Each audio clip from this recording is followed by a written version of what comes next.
PyeongChang. 평창 동계올림픽 대회의 개회를 선언한다.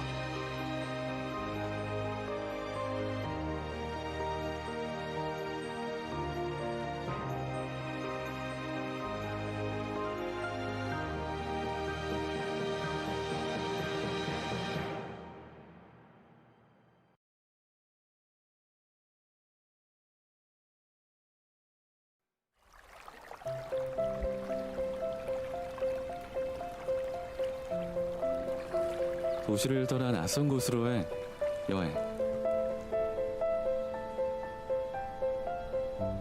이곳에서 또 다른 일상을 만나다 답답한 일상을 벗어나 잊고 있던 나에게로 떠나는 여행.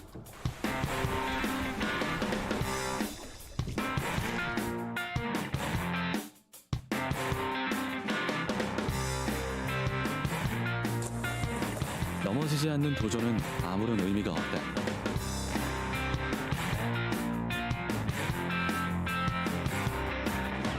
시원한 바람을 가르며 마주한 곳에서 또 다른 나를 만난다.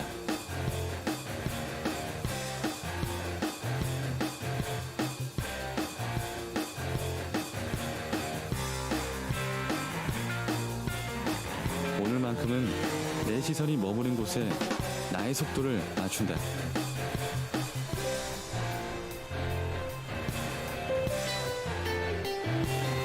저물어가는 하늘과 밀려오는 파도가 유난히도 새롭게 느껴지는 순간, 익숙했던 모든 것이 새롭게만 느껴진다. 잊고 있던 나를 발견하는 것, 자연과 공존하는 즐거움, 다시 만나는 새로운 세상. 평화지역 DMZ.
포스트 코로나 시대 K 뉴딜의 핵심, 평화 뉴딜의 새로운 청사진을 제시할 2021 평창 평화 포럼.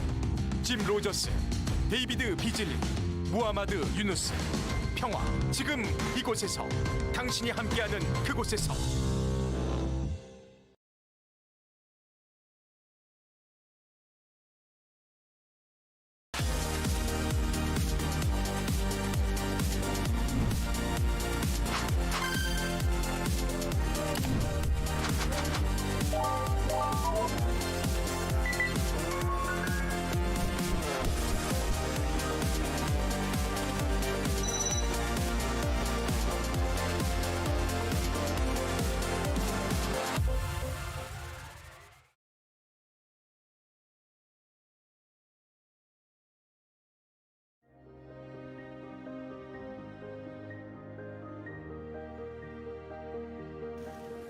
PyeongChang.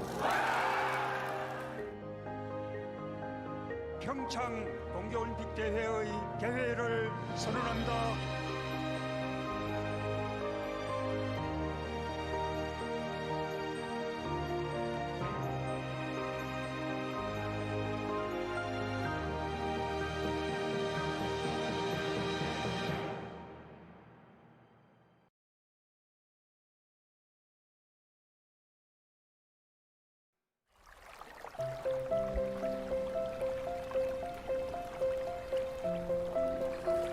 도시를 떠나 낯선 곳으로의 여행. 이곳에서 또 다른 일상을 만나다.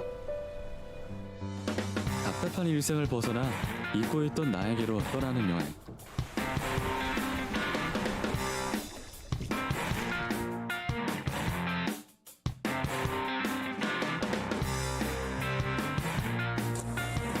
넘어지지 않는 도전은 아무런 의미가 없다.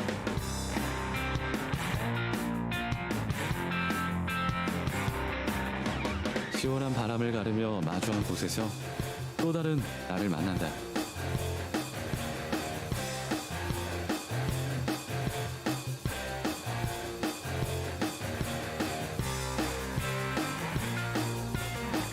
오늘만큼은 내 시선이 머무는 곳에 나의 속도를 맞춘다.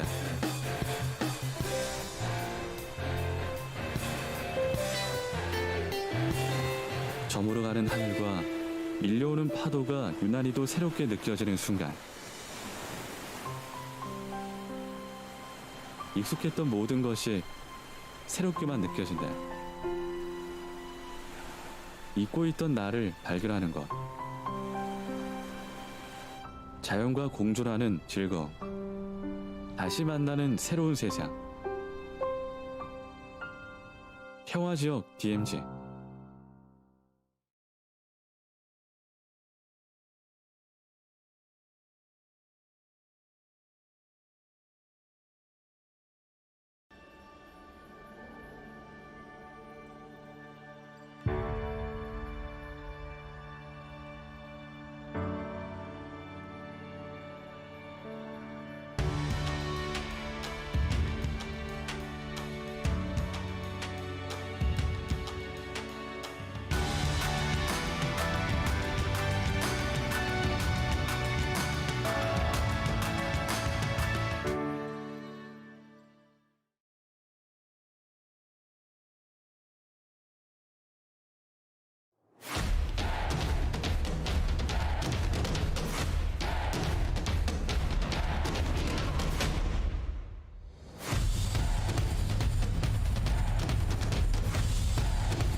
포스트 코로나 시대 K 뉴딜의 핵심, 평화 뉴딜의 새로운 청사진을 제시할 2021 평창 평화 포럼.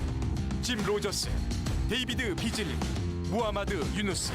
평화 지금 이곳에서, 당신이 함께하는 그곳에서.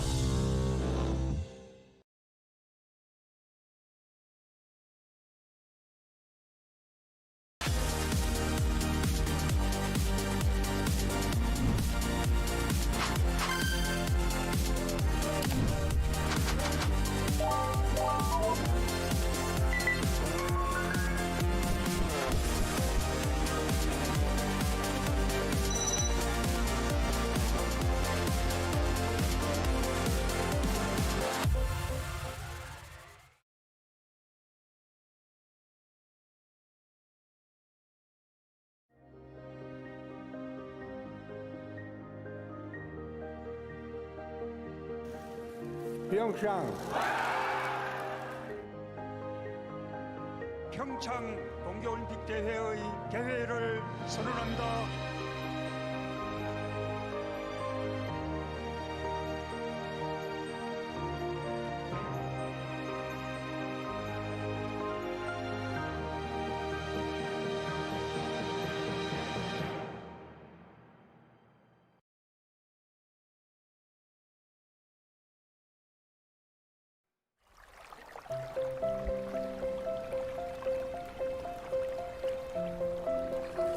도시를 떠나 낯선 곳으로의 여행.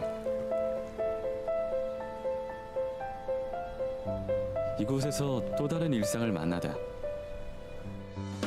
답답한 일상을 벗어나 잊고 있던 나에게로 떠나는 여행.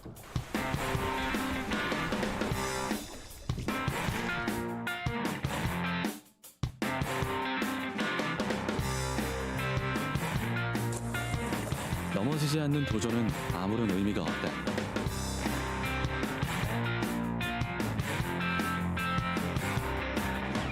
시원한 바람을 가르며 마주한 곳에서 또 다른 나를 만난다.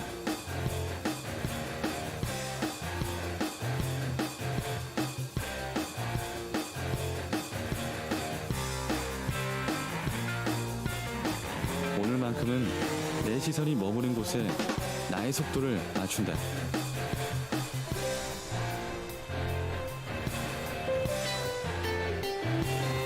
저물어가는 하늘과 밀려오는 파도가 유난히도 새롭게 느껴지는 순간,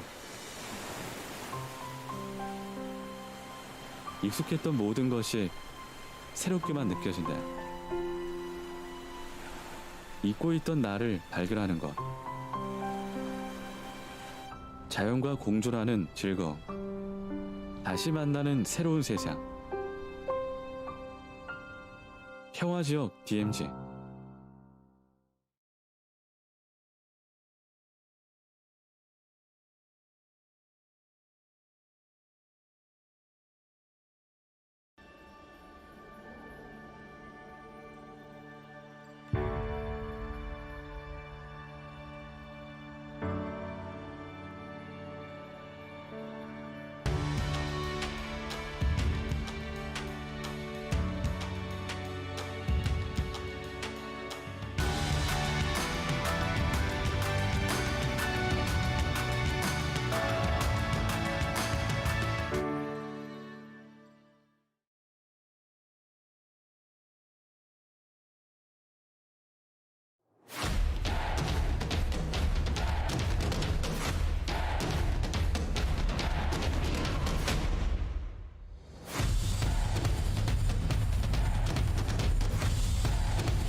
포스트 코로나 시대 K 뉴딜의 핵심, 평화 뉴딜의 새로운 청사진을 제시할 2021 평창 평화 포럼.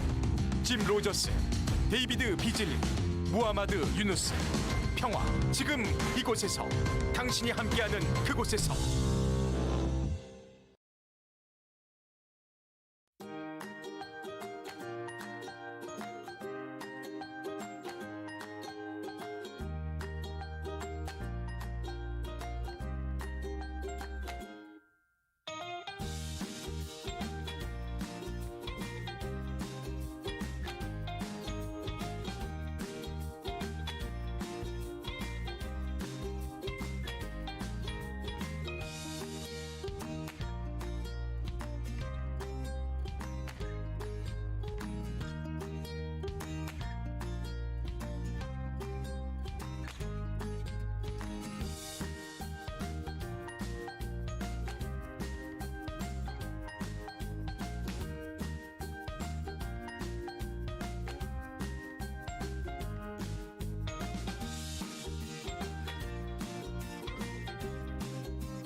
Once again, ladies and gentlemen, please welcome the VIPs with a big round of applause. They are here to celebrate the opening of the 2021 PyeongChang Peace Forum. Thank you very much for your presence.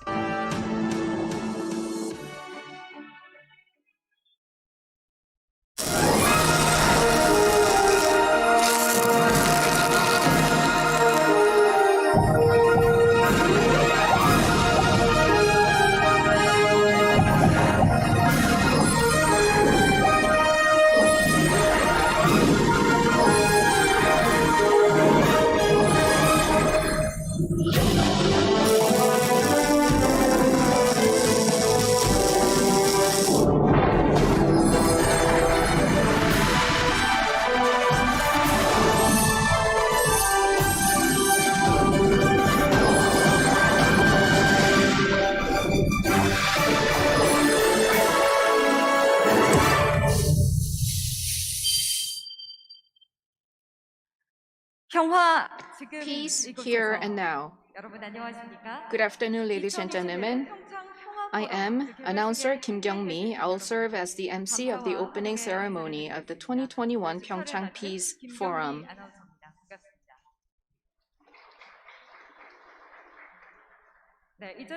Since 2018 PyeongChang Winter Olympics, PyeongChang Peace Forum has been proposing specific and substantial ideas for peace on the Korean Peninsula.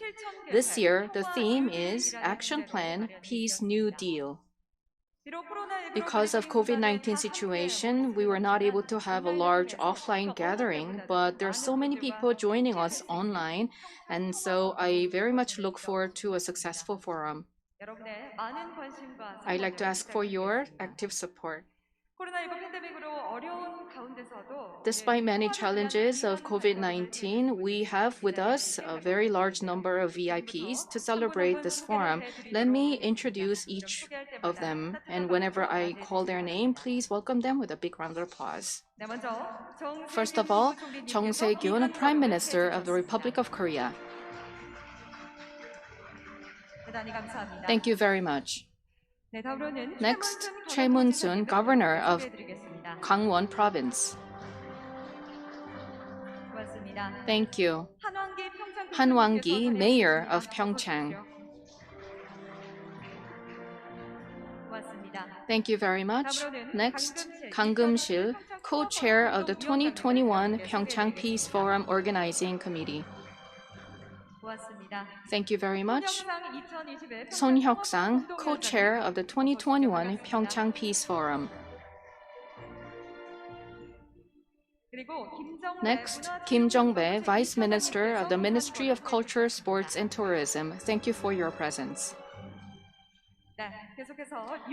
Next, Yoo Seung-min, President of PyeongChang 2018 Legacy Foundation. Thank you. Ho Young, Chairman of Gangwon Province Chapter of the Minju Party. Next, Song Gi-yeon, Member of the National Assembly. Yang Gi-dae, a Member of the National Assembly. Thank you. Kwak Do-young, Speaker of the Gangwon Provincial Council. Thank you very much. Next, Lee Hee-bum, Chair of the Organizing Committee of the 2018 PyeongChang Winter Olympics and Winter Paralympics. Thank you. Seo Jung-jin, Honorary Chairman of Celtrion, and he will give a special speech later on. Next, Kim Chang-jun, a former U.S. House Representative.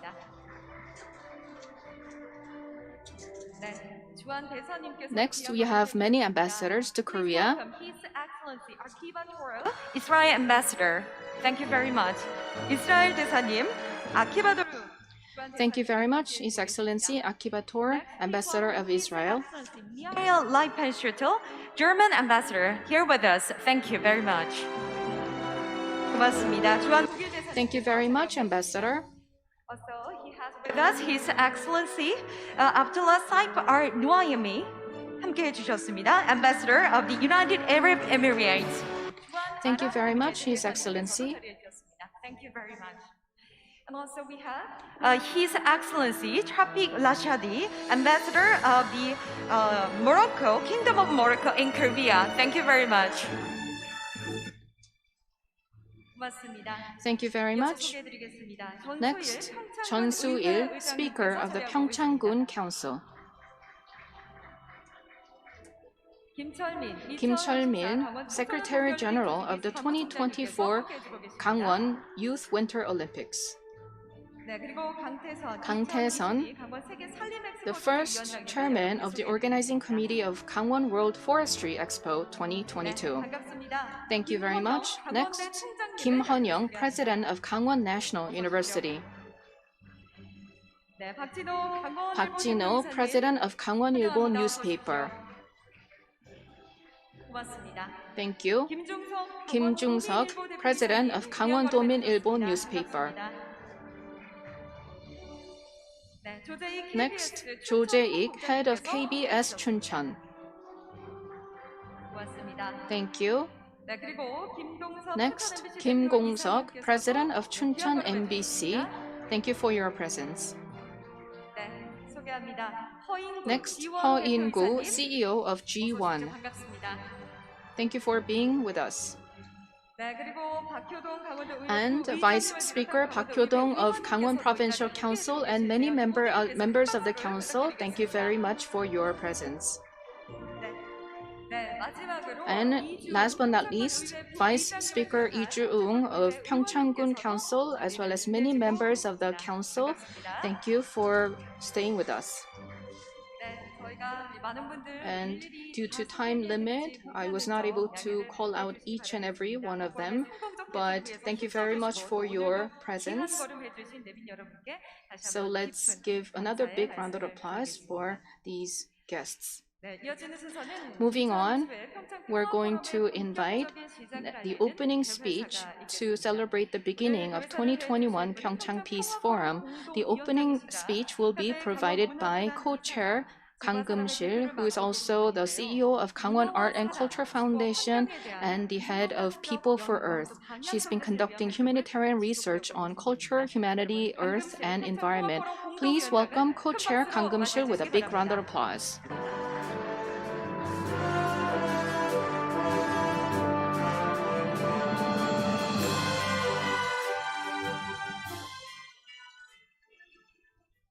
안녕하십니까?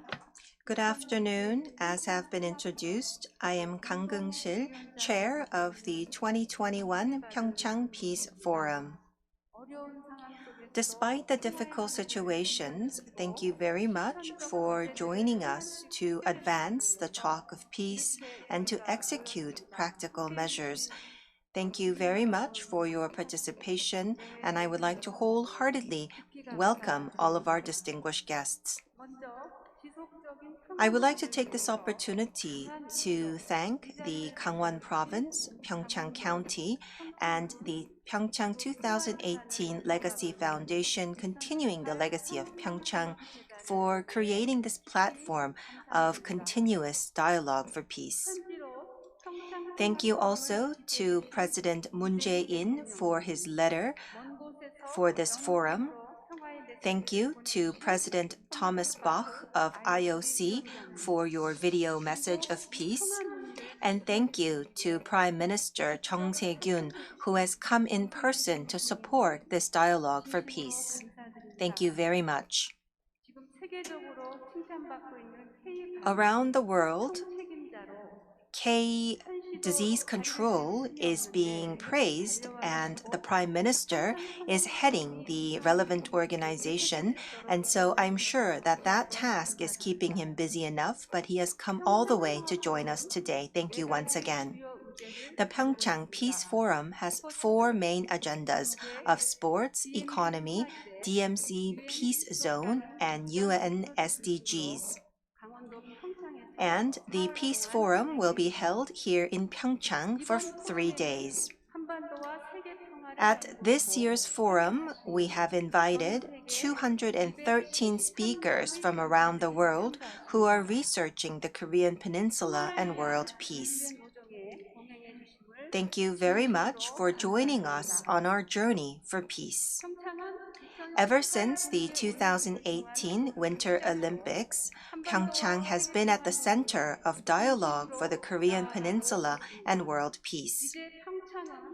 And now, PyeongChang is no longer a PyeongChang for just Koreans, but now it is the PyeongChang for people around the world. Sports exchanges for world peace will continue to the 2024 Gangwon Winter Youth Olympics to be held here in Gangwon Province. This powerful step towards peace will become a small but firm cornerstone for world peace. The PyeongChang Peace Forum is a platform that will continue frank and effective dialogue for peace. We will continue to make all of our efforts to make it such a platform.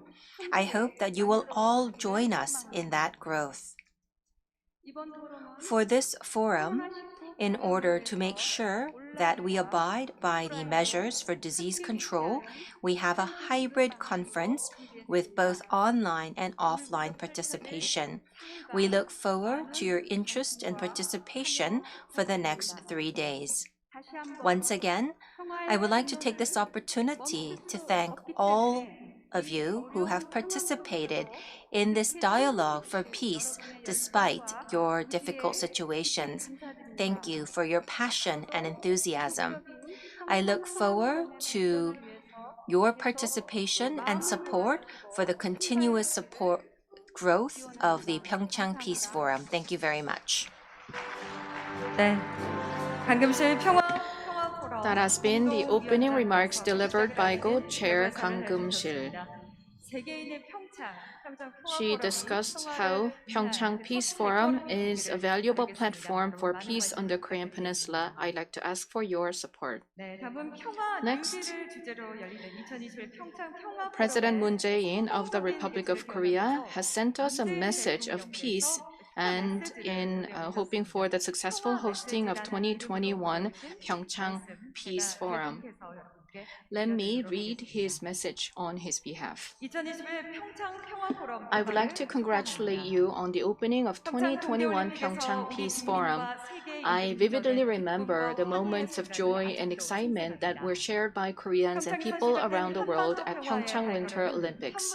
We began to envision that the first steps we took in PyeongChang towards peace on the Korean Peninsula would expand to Panmunjom, Pyongyang, Mount Baekdu, and finally lead to a reunification of the two Koreas. The third PyeongChang Peace Forum will explore ways for peace and mutual prosperity through economy, sports, DMZ Peace Zone, and public diplomacy.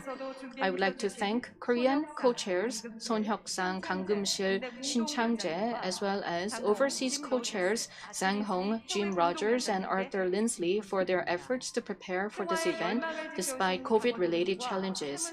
I would also like to extend my gratitude to Governor Choi Moon-soon of Gangwon Province and Gangwon residents, Mayor Han Wang-gi of PyeongChang, President Yoo Seung-min of 2018 PyeongChang Legacy Foundation, and members of KOICA for their dedication to peace. The government will listen carefully to your ideas and insights to promote the Korean Peninsula peace process. The government will also provide all the necessary support so that the joint hosting of 2024 Gangwon Winter Youth Olympics by the two Koreas that Gangwon Province is pursuing can lead to a bid to jointly host 2032 Olympic Games by the two Koreas. Once again, congratulations, and I wish all of you good health. Thank you. February 7th, 2021, President Moon Jae-in of the Republic of Korea. Thank you. 네, 아마 지금 I am sure that President Moon Jae-in is watching this opening ceremony via the live broadcast. Thank you very much for sending your letter to congratulate the hosting of the PyeongChang Peace Forum, and thank you for your promise to support the 2024 Winter Youth Olympics to be held here in Gangwon. Let us continue with speeches of congratulations. In order to congratulate the hosting of the PyeongChang Peace Forum, we have a surprise visit by someone very special. The Peace New Deal is the topic for this forum, and it is aligned with the Korean New Deal policies being pursued by the government. We have with us His Excellency Prime Minister Chung Se-kyun.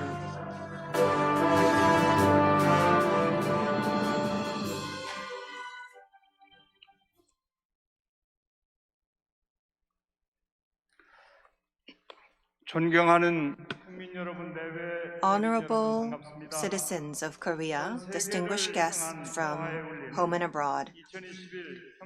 The 2021 PyeongChang Peace Forum is a call for peace around the world. Congratulations on the hosting of the forum. Standing here before you, I am reminded of the voices that we have heard in opening the 2018 PyeongChang Olympics. We had the two Koreas walking into the opening ceremony together, and we had a unified team for the women's hockey tournament. The peace that we had created together has left a deep impression around the world. And once again, I am reminded of those times. I would like to take this opportunity to thank Governor Choi Mun-soon, as well as Mayor Han Hun-soo, President Lee Jae-min. Thank you very much for preparing for this forum. And thank you also to the 6 co-chairs, including Kang Keum-sil and Son Hyuk-sang. Thank you very much for all of your efforts. Because of COVID-19, we have online participation by co-chairs Jim Rogers and co-chair Chang Hong. Thank you very much for your participation. Distinguished guests from home and abroad, COVID-19 has given us an opportunity to look back on the civilization created by people, and we now realize that our own activities have pushed us into crisis. But this crisis is not a failure. It is not taking a step back in history, but rather it is a turning point, a starting point for a new society. We do have stagnation for the inter-Korean relations, but the 70 million people for peace on the Korean Peninsula stand by the dream of peace. And I believe that we will one day see dreams come true and the hope of the people of Korea come true. I believe that we need to continue to dream. The peace that was created by the PyeongChang Winter Olympics should be remembered. The COVID-19 has been overcome thanks to K disease control, and I believe the same miracle can be created for peace on the Korean Peninsula. PyeongChang Peace Forum 2021, I hope, will be a welcoming opportunity for the peace to be accelerated. Just like the slogan, Peace, Here and Now says, we stand here on the Korean Peninsula, which is the only divided country in the world. And standing here, we have the determination to send out the message of peace around the world. As we meet this historical challenge, we invite the knowledge from scholars around the world so that we can fertilize our dream of peace around the world through this forum. We look forward to striving for peace and safety for people around the world beyond the Korean Peninsula. Please share your wisdom with us. In 2024, here in Gangwon, we will be hosting the Winter Youth Olympics. I believe that this topic will also be discussed at this forum. So following the 2018 PyeongChang Winter Olympics, we will come up with various ways to share our inspiration with people around the world. Once again, congratulations on the hosting of the PyeongChang Peace Forum 2021. And thank you to the citizens of Gangwon Province who know very well what this forum means. I pay tribute to all of your efforts. We wish you the best of luck. Thank you very much. 네, 대단히 감사합니다. Thank you very much, Prime Minister Chung Se-kyun of the Republic of Korea, for your warm messages. He wished successful hosting of the 2021 PyeongChang Peace Forum, and he also expressed his hope for improvement in inter-Korean relations. Moving on, I would like to introduce one more VIP, Go Gil-ha, Director of Gangwon CBC. Thank you very much for your presence. Welcome.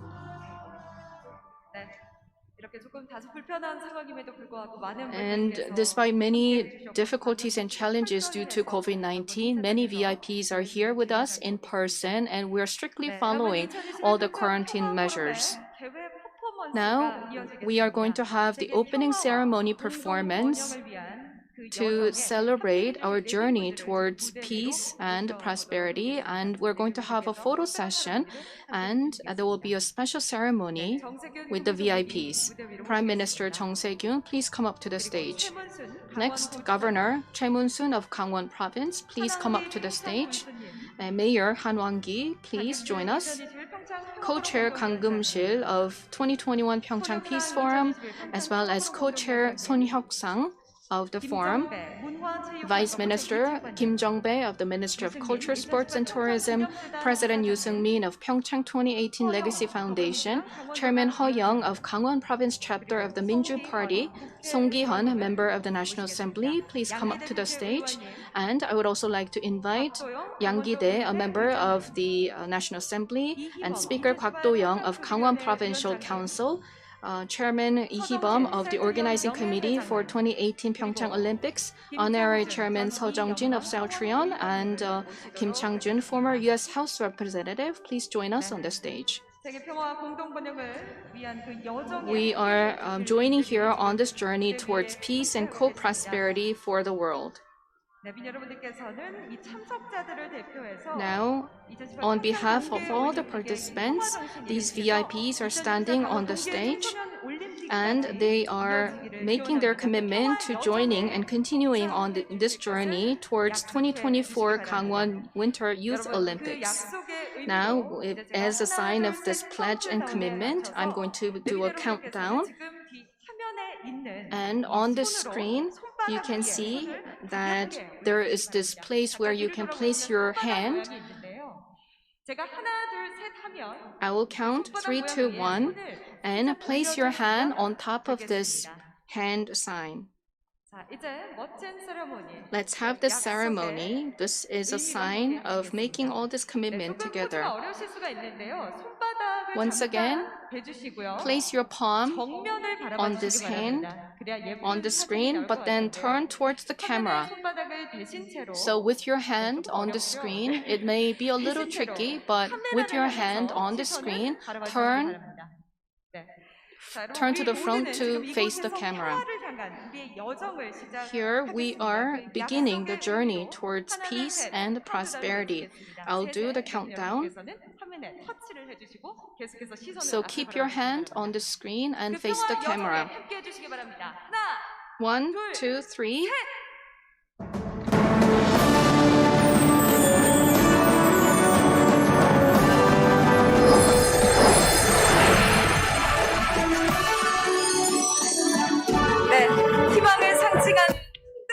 We can see that the lamps are floating up into the sky to symbolize peace.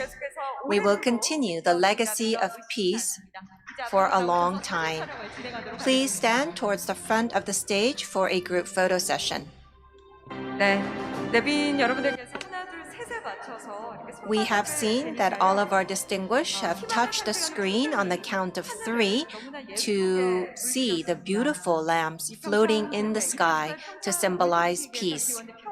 We have started the legacy of peace since the 2018 PyeongChang Winter Olympics, and we are sure that this legacy will live on for a long time. So we will take a group photo to commemorate this moment. We can see the beautiful lights twinkling behind to symbolize the beauty and coexistence of peace.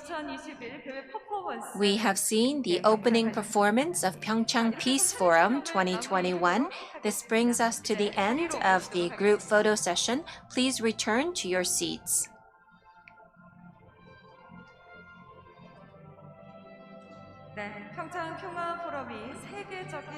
The PyeongChang Peace Forum 2021 will grow into a global peace forum, and we look forward to peace blossoming on the Korean Peninsula, growing into world peace. We look forward to your support.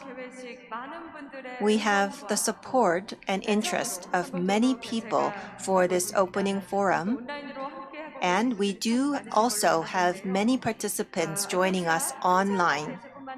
Not only do we have this forum being hosted here in Peninsula, but we do also have the support from peacekeepers around the world. We will continue with the welcoming address. We have with us the president of KOICA, Mr. Son Hyuk-sang, who represents development aid from Korea. Please welcome President Son Hyuk-sang with a big round of applause.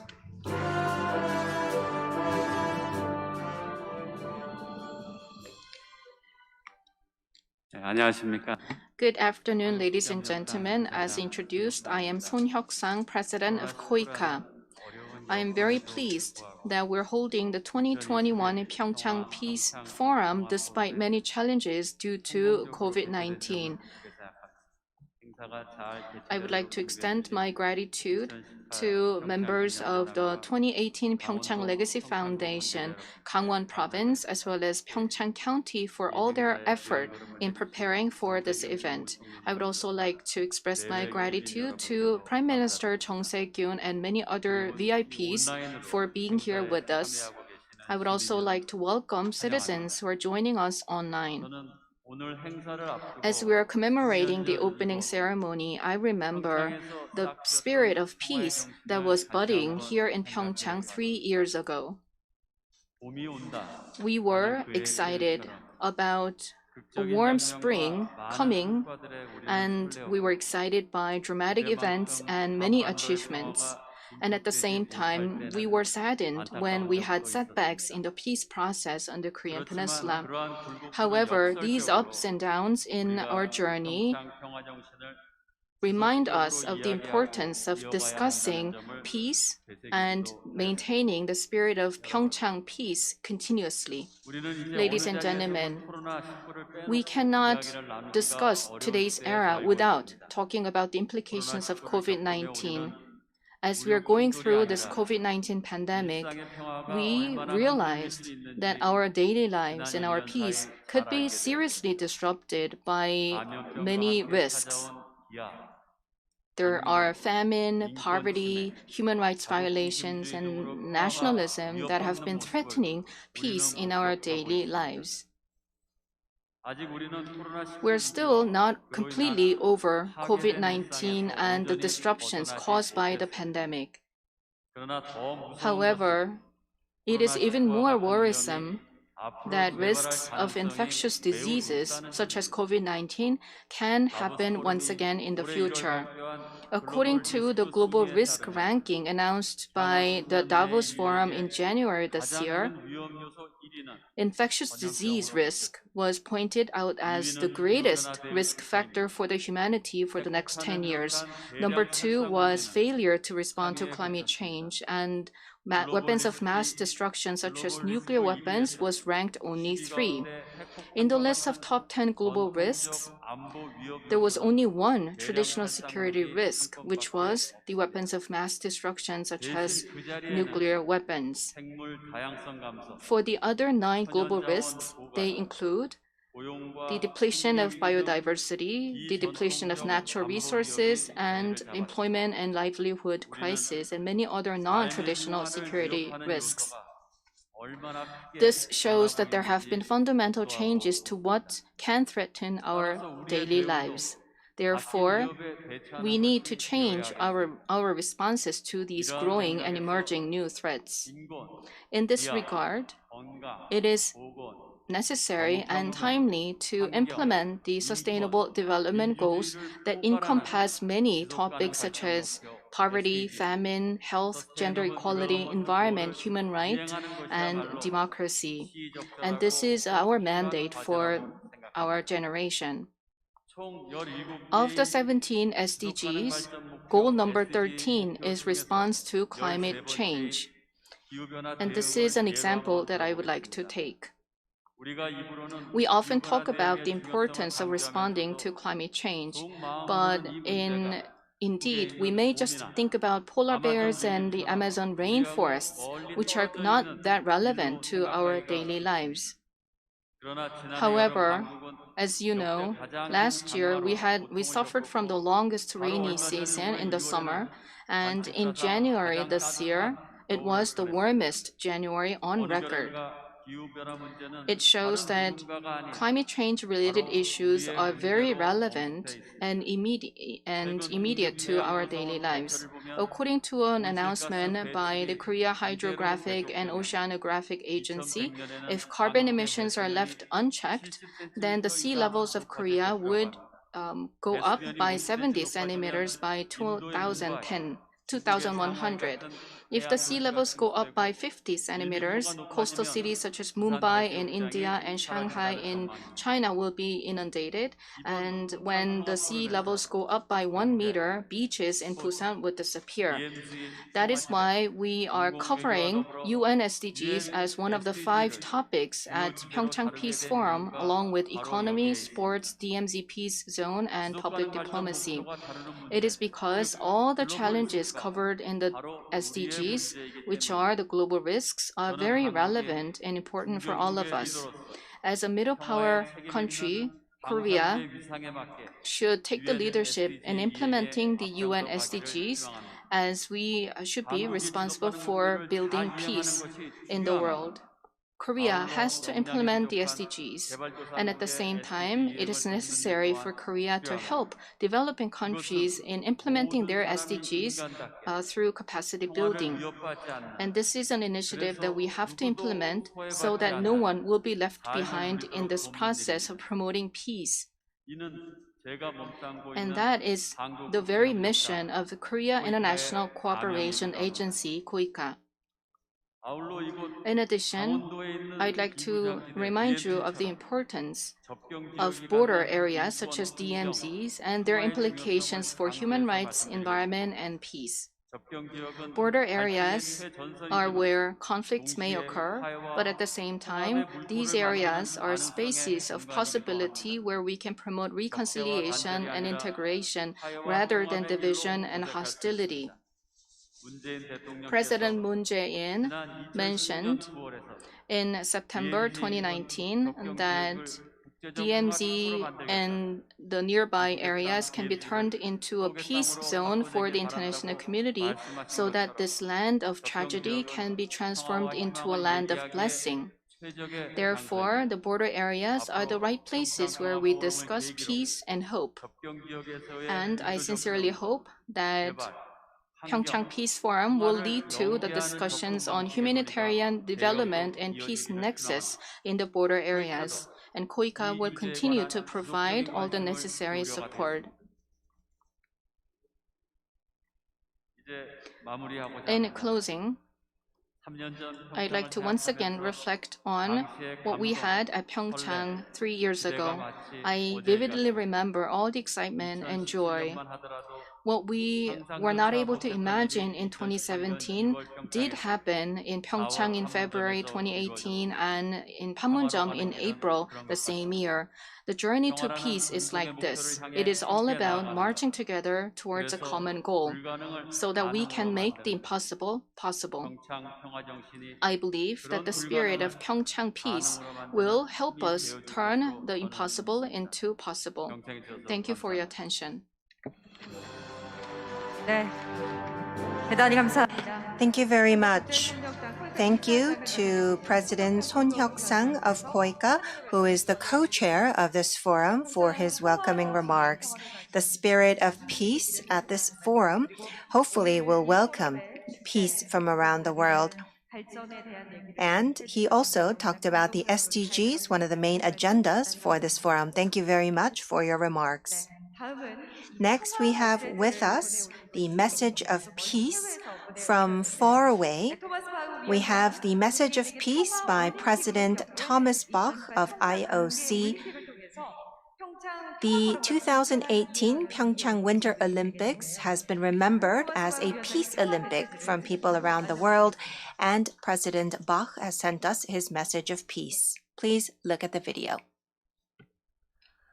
진해한운 올림픽 공동체 여러분, dear President of the PyeongChang 2018 Legacy Foundation, my dear IOC colleague and friend Ryu Seung-min, Your Excellencies, ladies and gentlemen, we all remember the incredible moment from 3 years ago at the opening ceremony of the Olympic Winter Games PyeongChang 2018. The athletes from the NOCs of the Republic of Korea and the Democratic People's Republic of Korea marching together into the Olympic Stadium as one team behind one flag, the Korean Unification flag. This moment endures as one of the most powerful illustrations of how the Olympic Games can promote a peaceful world through sport. This message of peace did not happen by chance.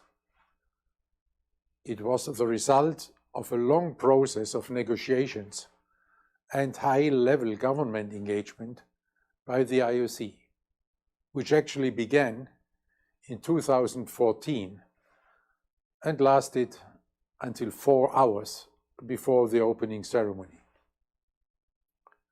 We all know that sport alone cannot create peace. But as we saw in PyeongChang, the Olympic Games can open the door for dialogue and a more peaceful future. The Olympic Games, unfortunately, cannot prevent wars and conflicts, nor can they address all the political and social challenges in our world.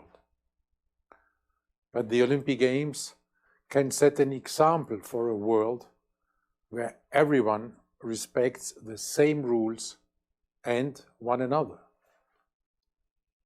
The Olympic Games build bridges, leading to better understanding among people. In this way, Olympic Games open the door to peace. This is perhaps the most precious legacy of the Olympic Games.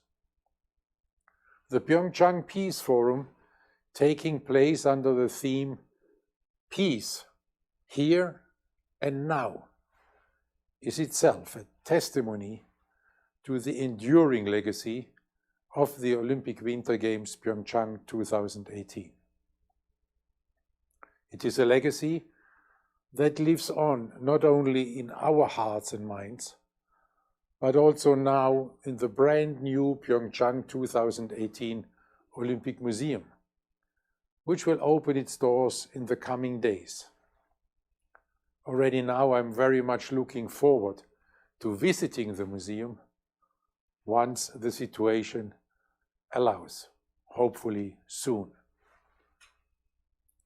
This third PyeongChang Peace Forum is therefore a timely occasion to reaffirm the commitment of the IOC in our mission to build peace through sport.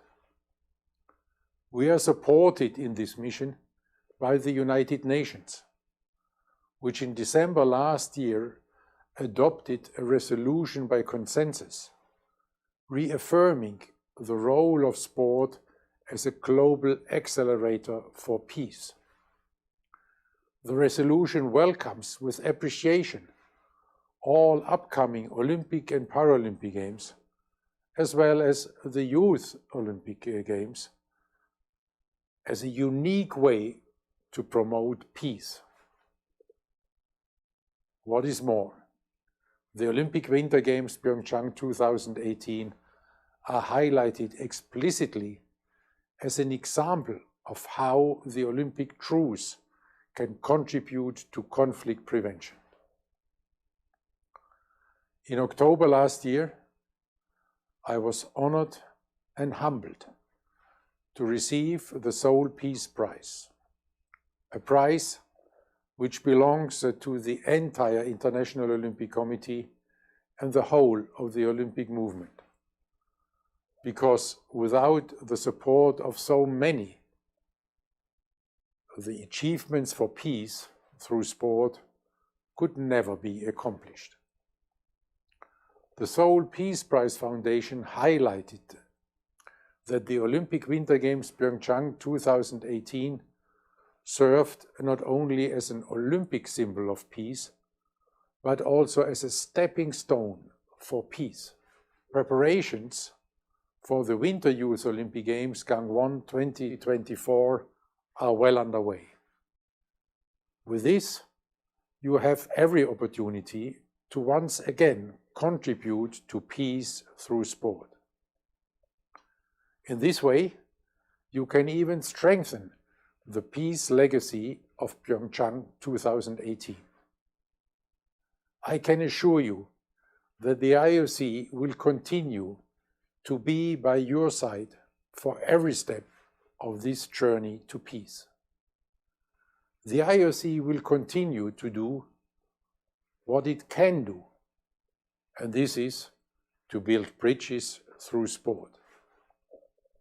In this Olympic spirit, I would like to thank you and congratulate you for keeping the powerful message of peace from the Olympic Winter Games PyeongChang 2018 alive. I wish you fruitful discussions and a successful forum. 감사합니다. 네, 박수 부탁드리겠습니다. A big round of applause, please. 네, 2018 평창 동계올림픽의 영구적인 We are looking forward to having a consistent legacy from the 2018 Winter Olympics, and we look forward to meeting you here in person in Korea. As you could hear, he has a special affection for Korea and PyeongChang. Thank you very much. The PyeongChang Peace Forum 2021 is a peace platform that has been created by many people from around the world. That is why we have a 6-member co-chair system. Now we will listen to the 2 international co-chairs and we will be connecting them consecutively. First, we have with us co-chair Chang Hong to speak first.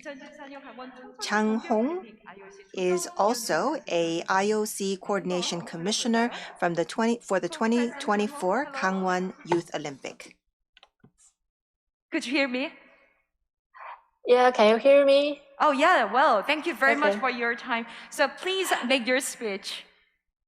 Okay, thank you. Dear Governor of Gangwon Province, Mr. Song Min-sun, dear Mayor of PyeongChang, Mr. Han Wang-hee, dear IOC College and President of PyeongChang 2018 Legacy Foundation, Liu Seung-min, dear members of the National Assembly, Your Excellencies, ladies and gentlemen, it is a great honor to address you today in my capacity as chair of the IOC Coordination Commission for the Winter Youth Olympic Games Gangwon 2024. As we just heard IOC President Thomas Bach mention in his video message, the Winter Youth Olympic Games Gangwon 2024 are a unique opportunity to strengthen the peace legacy of PyeongChang. The 3rd edition of the PyeongChang Peace Forum comes at an important time. It has been 3 years since PyeongChang 2018, and with 3 years to go before Gangwon 2024. We are working at full speed towards the success of these Winter Youth Olympic Games. From the outside, the proposition of Gangwon 2024 was to contribute to building peace through sport. The IOC has committed to support these efforts, and the offer of the IOC for a continued dialogue with all parties involved still stands.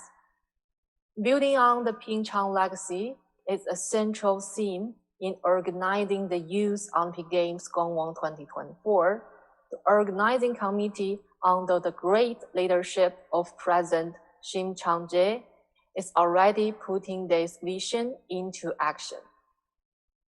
Gangwon 2024 will use many of the sport facilities from the Olympic Winter Games PyeongChang 2018, giving young athletes the opportunity to compete in venues where Olympians competed a few years earlier. With no major new venues needed, the organizing committee can concentrate on building on other important aspects of the PyeongChang legacy. The youth has a unique focus on youth and education. In this respect, Gangwon 2024 is already building on the PyeongChang legacy through the many youth sport camps and education programs that the PyeongChang 2018 Legacy Foundation is running throughout Korea. The focus goes beyond introducing children to winter sport.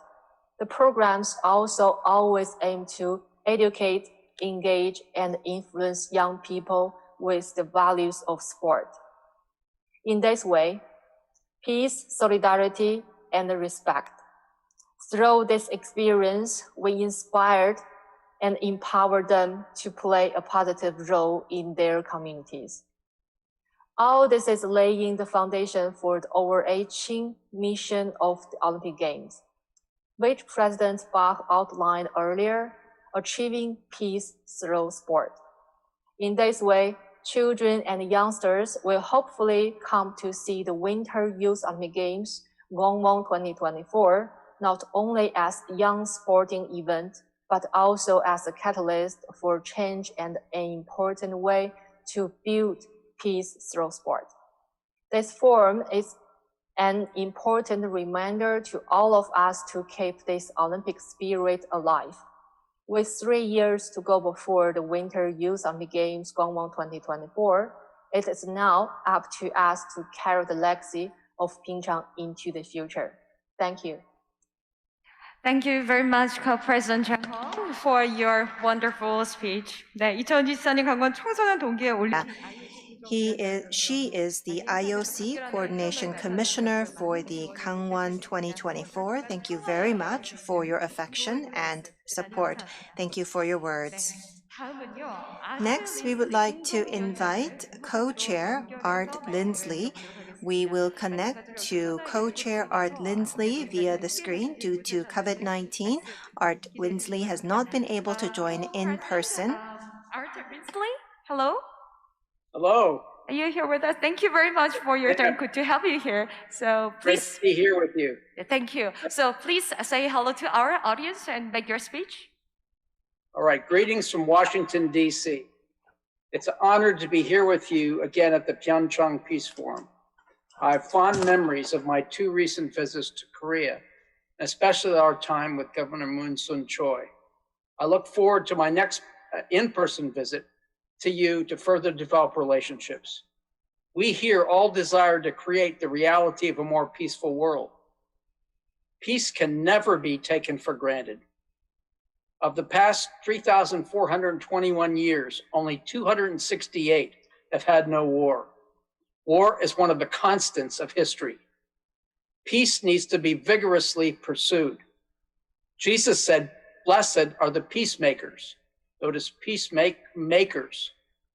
In the Old Testament, it often talks about shalom. This Hebrew word means wholeness and well-being in every area. It is flourishing in every direction. Peace is not just an absence of conflict, but means actively making peace and pursuing reconciliation. A peacemaker is a fighter for peace. I did an interview with friend David Beasley, the executive director of the United Nations World Food Program, who under his outstanding leadership recently won the Nobel Peace Prize.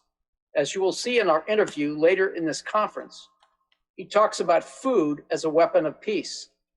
This is because there's often a relationship between hunger and conflict. For instance, those that don't have food sometimes want to take food from those who have it. Just as food is a weapon of peace, so we can suggest other strategies that can promote peace and lessen conflict. I hope that this conference can formulate many such strategies. I represent Geneva Institute for Leadership and Public Policy. I'm on their executive committee. We want to work with government leaders to promote policies that can help the poor. We have worked with people on every continent, government leaders. In September 2019, Geneva Institute signed a memorandum of understanding with Gangwon Province at the demilitarized zone to promote peace on the Korean Peninsula. In November 2019, a delegation from Korea came to Washington, D.C., and I facilitated meetings at the White House, the State Department, and later the Senate, where the governor spoke to a significant group of leaders. In the future, this June, we would like the governor to speak at the Geneva Institute. We cooperate and partner with this conference with the United Nations agency, UNITAR. We want to work with Gangwon Province to promote peace between North and South. We want to focus on such areas as tourism, art and sports, bringing US congressional leaders to Korea, fostering renewable energy, and encouraging food distribution through the United Nations World Food Program. We hope that this conference will produce peacemakers that can influence the Korean Peninsula and many nations throughout the world. Again, I thank you for the honor of speaking at this conference. Wonderful. Thank you very much for your remarkable speech. Hope to see you again in Korea. Thank you. I do too. Thank you very much. So we heard from the two international co-chairs of the 2021 PyeongChang Peace Forum. Next, we will have the special speech session. In this PyeongChang Peace Forum, we have invited global leaders who are joining us either offline or online. I hope that you will look forward to these special speeches. First of all, there is someone who said that a united Korea will be the most attractive investment destination. This is somebody who has given a very positive prospect for peace economy on the Korean Peninsula. And this special person is going to deliver the first speech, who is Mr. Jim Rogers. We are going to see the hologram of Jim Rogers. He's going to enter this venue in a hologram manner. 여러분, 박수로 Please welcome him with a big round of applause. Hello. So yeah, Jim Rogers, it's great to have you here. Thank you very much for your time. Well, I wish I were there in person. I really, really, really like Korea now. I'm very keen on Korea now. And so I wish I were there. I was there last year. It was wonderful. Also, I wish I were there today. Yeah, we'll also miss you a lot. Having said that, I hope this is the last time we ever have this conference. I hope that from now on, there is the 38th parallel is open, and we never have to have a peace conference again. There is no reason for the Korean Peninsula to be divided. There's no reason for Hanban-do to have a border with soldiers and troops and guards. If someone landed from Mars, they would say, she would say, what is this? This is one peninsula. This is one people. This is one history. You all use the same chopsticks. Let's open the 38th parallel and have a good life again. There's no reason for this to continue anymore. I hope that the people of Korea will sort this out so that we can have peace going forward. And as you look at the map, you will see that, you know, where we are right now in northeastern Korea is a perfect location. Once the 38th parallel is open, we rebuild the railroads up to the East Coast and the West Coast, for that matter, and then we can all sing and dance and have a wonderful time. But Korea, the Korean Hanban-do, can become a transportation hub again. There is no reason. I hope that someday I can get on the train in Korea, in Busan, and go to London. Actually, there are people now trying to build a tunnel from Japan to Korea. Someday, I hope I can get on the train or on my motorcycle or my car or the train in Tokyo and go all the way to London. That's the way it should be. And Hanbando is going to be a very, very powerful transportation hub once we open the 38th parallel, which can be done. There's no reason that the Koreans cannot figure this out and get this open after over 70 years of insanity. And once it happens, there are going to be many great opportunities besides just a transportation hub. You know, Hanbando will become a great tourist attraction again. Well, not again, it never has been. Korea has never been on the world tourism map for many reasons, historic reasons, as you know. But once we open the 38th parallel, people from all over the world will say, let's go and see. What is Hanbando? What was North Korea? Let's go and see. And once they get there, first the adventurers will come, and then they will see, well, gosh, there's great food, beaches, mountains, man-made sites, natural sites. There are many reasons for people to come to Korea, to Hanbando. So Korea is going to become a tourism site for the first time in history. So there's some great industries, transportation, tourism, agriculture. Agriculture is a disaster in the world. Agriculture in North Korea is certainly a disaster. You know, if you go to North Korea, they're still cutting the grass with scythes.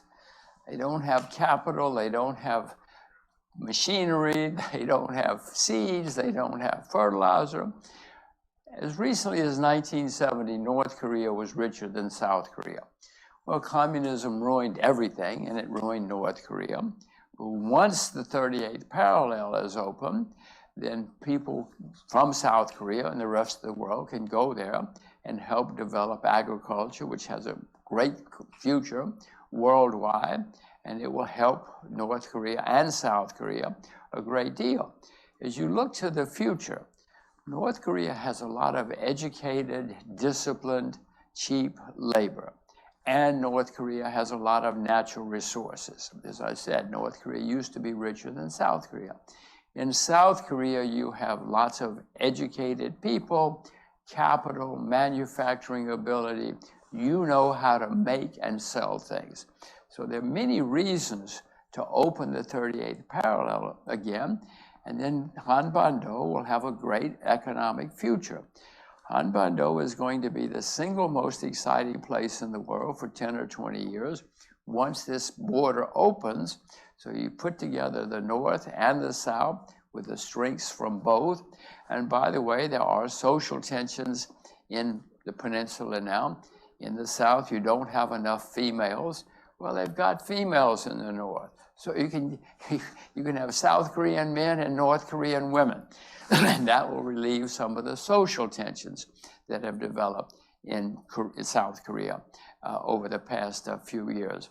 And I would also remind you, you know, everybody in the Korean Peninsula, everybody alive today has spent their whole life worried about getting killed, worried about the war. In the North they worry, the South they worry.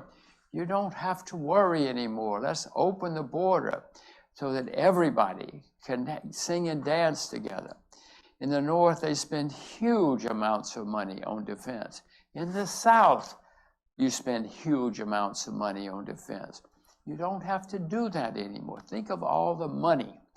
Think of all the money Hanbando will have to build highways, schools, factories, to have a whole new world when you don't have to spend money on guns and tanks and bullets. You can go and to develop the peninsula even more and everybody's prosperity. In the South, you are trying to develop the ecology, the green, there's a green development there. There'll be more money to make the whole peninsula greener.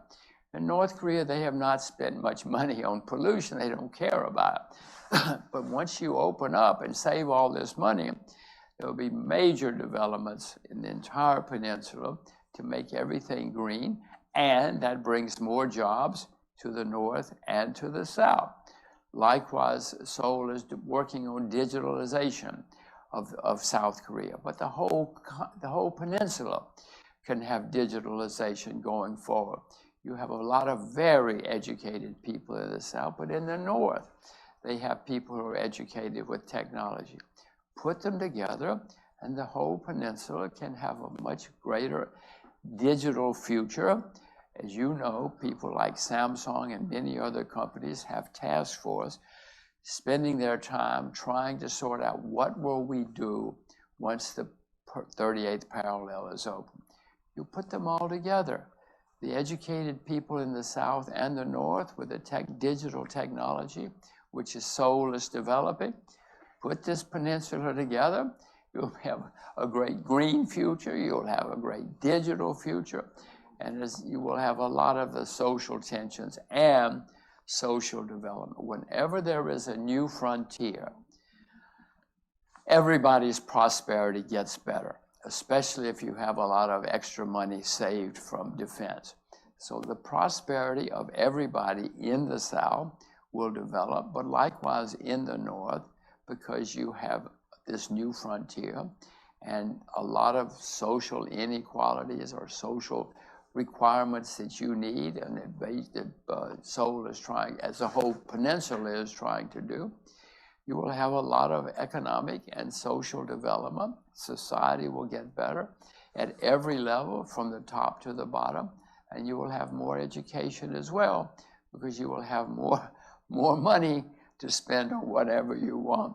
And you will start having more babies, which you need, because the North Korean women will be with the South Korean men, and then you will have a lot more babies, and the whole world will be better off, especially Hanbando going forward. As I look back on my life, my whole life I've worried about war in Korea, but it doesn't have to happen. This can be solved. Yes, there is the American Army there, which can be dealt with. I know that Seoul, you're in Korea, you've been there for a few thousand years. Seoul can sort this out. The Russians are in favor of peace. The Chinese are in favor of peace. North Korea is in favor of peace, and most people in South Korea are in favor of peace. Japan, of course, is against it. Japan is a declining nation now, and they know that they have a declining population, huge debt. So Japan does not want to have to compete with an open Korea, but they cannot stop you. Ignore Japan. You can do it. You can do it on your own. You're Koreans. You've been there several thousand years. You sort this problem out, because there's nobody.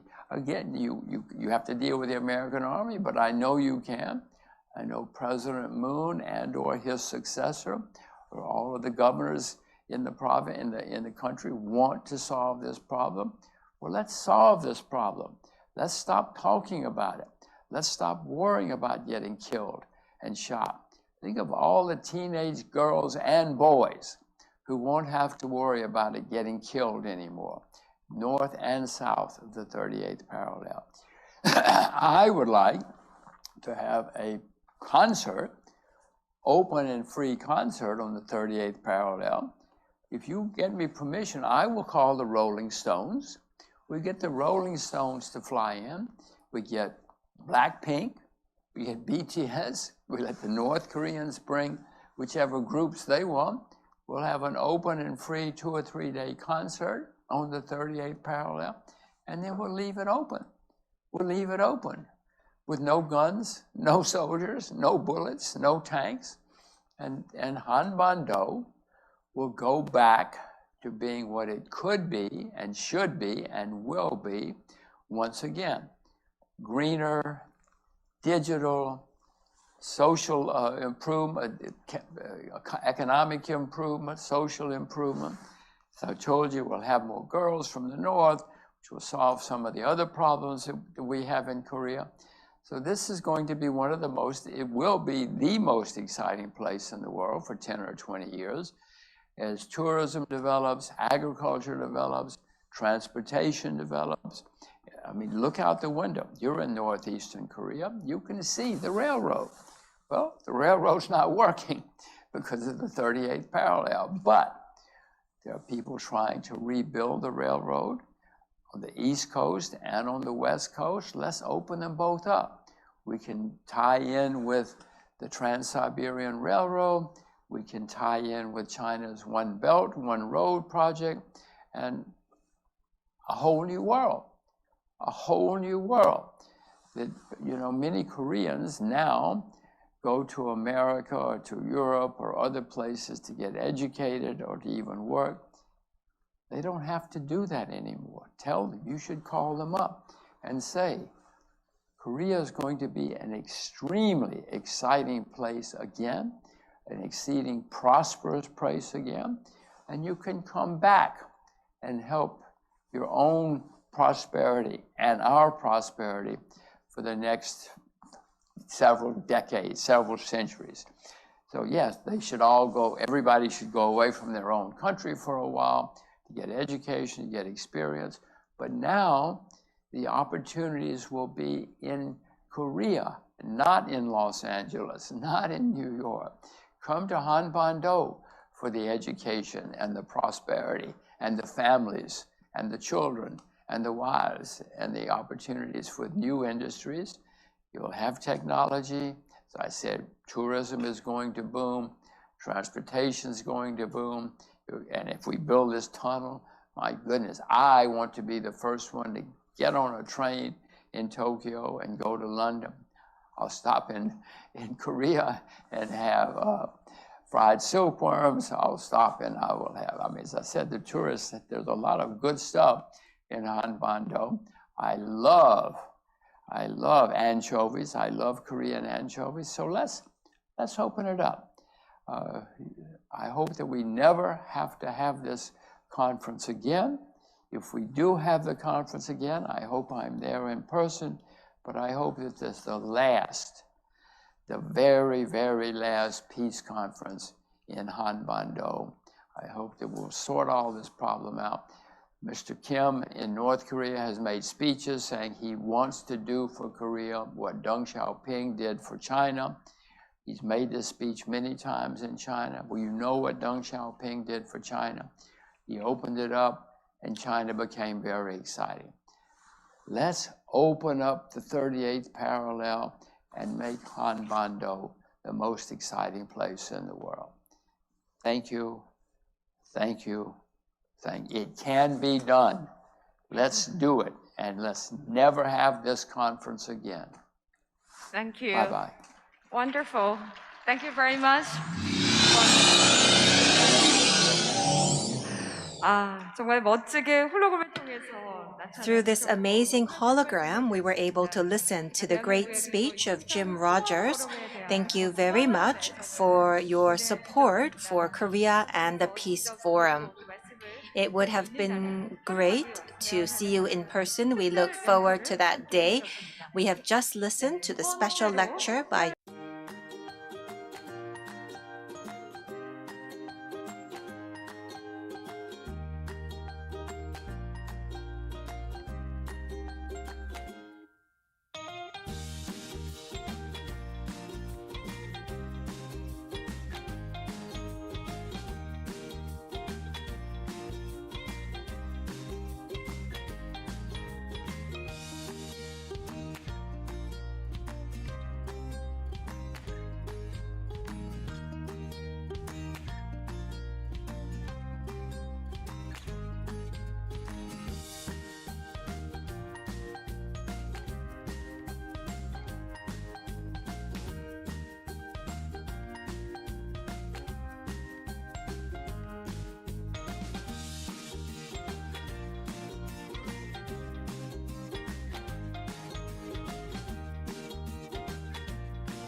that he has provided with us.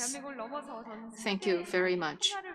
Now, it is time for everyone in the world to take action to achieve peace. So once again, thank you very much, Mr. Seo, for your speech. We're having the opening ceremony of 2021 PyeongChang Peace Forum, and we have the last part of the opening ceremony with us. There are a lot of people watching this forum and the opening ceremony online.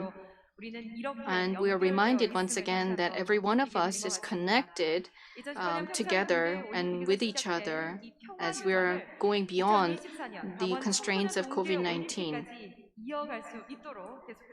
I hope that you will continue to provide us with support so that we can continue on this journey towards 2024 Gangwon Winter Youth Olympics. And there's a special performance awaiting you. So please enjoy the performance. Please welcome the performers with a big round of applause.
네, 여러분 큰 박수를 Once again, a big round of applause to the performers. 네. 어렵고 힘든 It was 상황에 indeed a 영점을 wonderful 주셔서 stage 진정한 where we were able 평화가 to feel the power of Gangwon Province, where we promote peace. 표현해준 멋진 생동화 크루의 공연 함께 And it was a performance by the Vitality crew 강원도의 힘을 느낄 수 있어서 that demonstrated the vitality of Gangwon 여러분 Province. 평창 평화 포럼은 2018년 The PyeongChang Peace Forum began in 2018 in celebration of PyeongChang Winter Olympics, and we have many programs prepared for you as we want to continue on this journey to 2024 Gangwon Youth Winter Olympics. Just as the slogan, Peace Here and Now indicates, there are many interesting sessions that will be held today and for the next 3 days, and you can join these sessions either offline or online. With this, we would like to conclude the opening ceremony of the 2021 PyeongChang Peace Forum. Thank you very much for your participation. It has been Kim Byung-mi. Thank you very much.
네, 여러분 안녕하십니까? Good afternoon. Welcome to the special session 1 for the PyeongChang Peace Forum 2021. Thank you for joining us. We have an online-offline conference for this year. Thank you very much for joining us despite your busy schedules. Thank you also to our online participants. 그럼 2021 평창 Let us now start special session 1 for PyeongChang Peace Forum 2021. This session is titled The Way of the Korean Peninsula Towards Peace and Unification. We will have research assistant Wang Sung-taek who will moderate this session. Please welcome our moderator with a big round of applause. Ladies and gentlemen, welcome to the special session of PyeongChang Peace Forum 2021. I am Sung-taek Wang, a former diplomatic correspondent at YTN. It's a cable TV news channel in Korea. And currently, actually, I retired last year. Currently, I am a research associate at Yoshije, a Future Consensus Institute, which is one of the private think tanks in Seoul. I am honored and delighted to chair this session, The Way of the Korean Peninsula Toward Peace and Unification. I am also excited to join this session, not only because it is meaningful, but also because the topic is really significant and will be inspiring to the Korean Peninsula. Let me introduce today's topic for a minute. We are to discuss some details about the Abraham Accords, which is a series of peace deals with Israel and neighbor countries in Middle East or North Africa, including the UAE, Bahrain, Morocco, and Sudan since August last year. The Abraham Accords are probably the most significant success story among diplomatic movements in recent years. We hope that our discussion today on the successful peace deals could produce some insights, lesson, or wisdom so that we can apply them for situation in the Korean Peninsula. We are honored to have 4 foreign ambassadors to the Republic of Korea from the signing nations of the Abraham Accords, including Israel, the United Arab Emirates, and Morocco, and together with German ambassador to Seoul. Before we start, I'd like to inform you a couple of housekeeping rules, a time plan. We begin with the presentations from 6 panels. Each panel will deliver about 7 minutes, maximum 10 minutes. And then we will have free discussion among panels.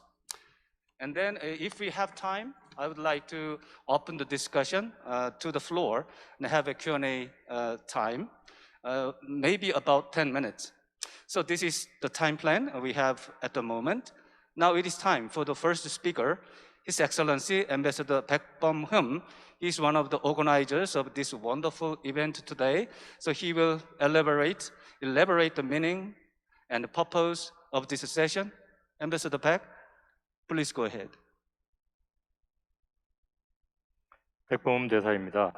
Hello, as introduced, I am Baek Bum-hum. Let me begin my presentation. Gangwon Province is the only divided province on the Korean Peninsula. Numerous nuclear and missile tests led to the worst inter-Korean relations in 2017, but Gangwon Province held sporting events with North Korean participation despite these challenges and contributed to building peace on the Korean Peninsula, with North Korea participating in the PyeongChang Olympics.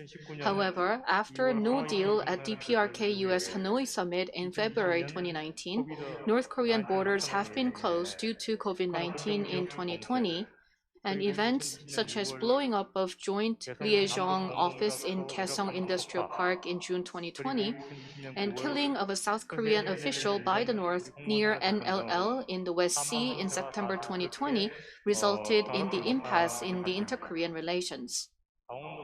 As such, Gangwon Province has also had many concerns. So far, North Korea has been refusing projects, proposals, or assistance involving South Korea or Gangwon province. Nevertheless, in 2021, in this new year, we see some positive and hopeful signs that indicate new changes. After the US presidential election, the Biden administration took office. Now, with this new US administration, I believe that there are some very positive signs for improved relations between the US and DPRK. And secondly,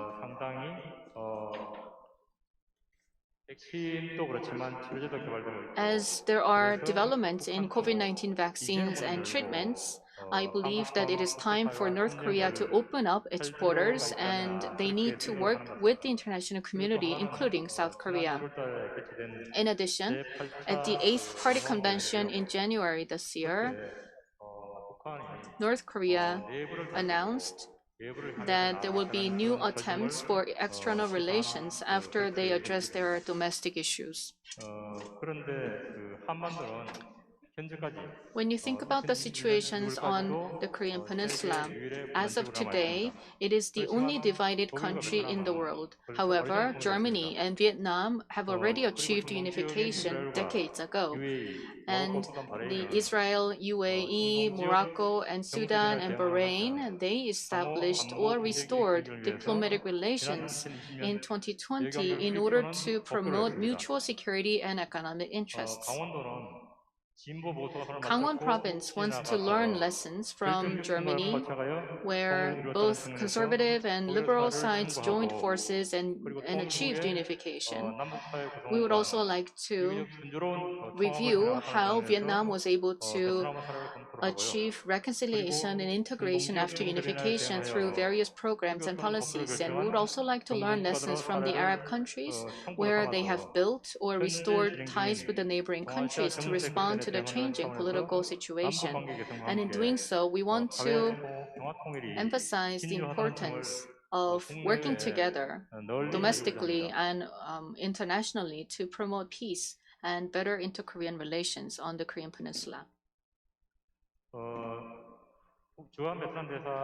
Since the Vietnamese ambassador to Korea was not able to attend, we will hear from Vietnam on another occasion to learn how they were able to pursue reconciliation and integration. And given this background, Advisor Ki Young-gil will explain the background behind the special session, and the ambassadors from the Middle East can discuss the background behind such diplomatic moves and how you were able to improve the relations. And the German ambassador may discuss the unification process. And all these ambassadors may also discuss the implications for peace and unification on the Korean Peninsula, what this session can do to contribute to peace and unification. And finally, Dr. Wang, who is also serving as the moderator, will make concluding remarks. Thank you. Thank you so much, Ambassador Park. Now it is time for introduce Dr. Lee Young-gil. Yes, go ahead. Dr. Lee Young-gil is an advisor to the governor of Gangwon province regarding international exchanges and cooperation. He's also one of the organizers for this event. My understanding is that, as Ambassador Park said, is that he is going to talk about some behind the stories about how this wonderful event could be organized. So, Dr. Lee, floor is yours. Thank you. As mentioned, I'm an advisor to the governor of Gangwon, Mr. Che Mun-sun, in future strategy and public diplomacy. The government of Gangwon has been emphasizing the public diplomacy aspect since about 2 years ago, and we've seen a very significant aspect in this.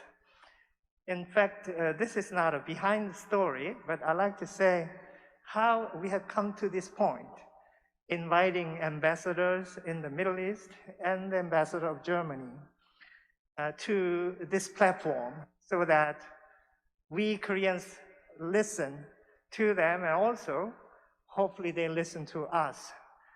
in such a way that we can find the better way of doing peace in a good international atmosphere.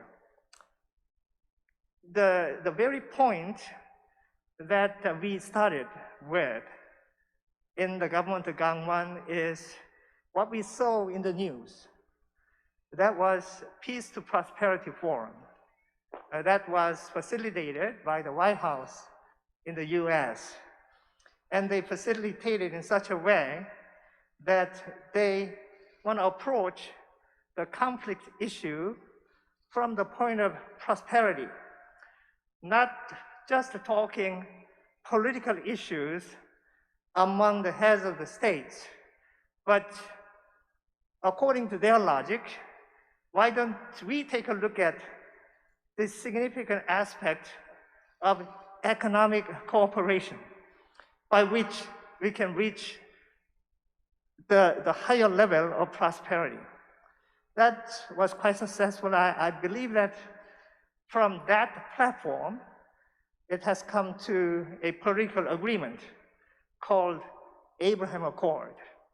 That was very inspiring to all of us because that was a diplomatic agreement. In the countries, Israel, UAE, Morocco, and Sudan, Bahrain, and those countries, they have not had diplomatic relations. So there's no embassies in those countries of the other. Now they have it, and they exchange ideas. They now can travel together, and they plan a lot of things together to reach out to prosperity in the region. So that was the background which triggered us in the government of Gangwon to begin to think about how to do and what to do in the Korean Peninsula. And especially, we wanted to get the countries in the Middle East to be involved in the peace process in Korean Peninsula. And I believe that that's happening now in this platform, and we are hoping for setting up a so-called Ambassadors' Peace Forum, in which the ambassadors will gather together on a regular basis to discuss how we can tackle better the issue of conflict and peace promotion. And now we have the 3 ambassadors with us, but this is just a beginning, a launch pad for further development in this direction. And I've been very encouraged because when I visited embassies, they themselves proposed this idea. One day, I visited the Embassy of Israel, meeting with the Deputy Chief of Mission there. We had a very fruitful discussion about peace process involving countries in the Middle East for the Korean Peninsula. And the Deputy Chief of Mission suggested, why don't you think in such a way that Abraham Accord not only happens in the White House in the US, but also in Korean Peninsula, because that is a diplomatic peace accord. So why don't we engage ambassadors of those countries who used to be in conflict to come to the common platform and talk with one another? That was a very exciting agenda. So I visited the embassy of the UAE, which finally led him, His Excellency Ambassador of UAE, to come visit the governor of Gangwon. And the diplomatic relations has been developing in a very exciting way. So I want to learn, and along with all of us, such lessons, how the countries in the Middle East could find the breakthroughs which they have not experienced before, and what it implies to the Korean Peninsula. Now, one of the stories that I heard, in fact, I read from the Jerusalem Post which featured one man whose name is Dan Shaham. He was a special envoy to the United Arab Emirates at IRENA, that is International Renewable Energy Agency. In fact, before they reached political agreement, they did something very interesting that was energy diplomacy. So energy had come ahead of political discussions, which has led eventually to political agreement that is called the Historic Abraham Accord. So now Korea is trying a peace new deal. In this, I hope that the countries of the Middle East being engaged with Korean people for the process of peace in the peninsula. And this is a small background story. Thank you. Thank you so much, Dr. Lee.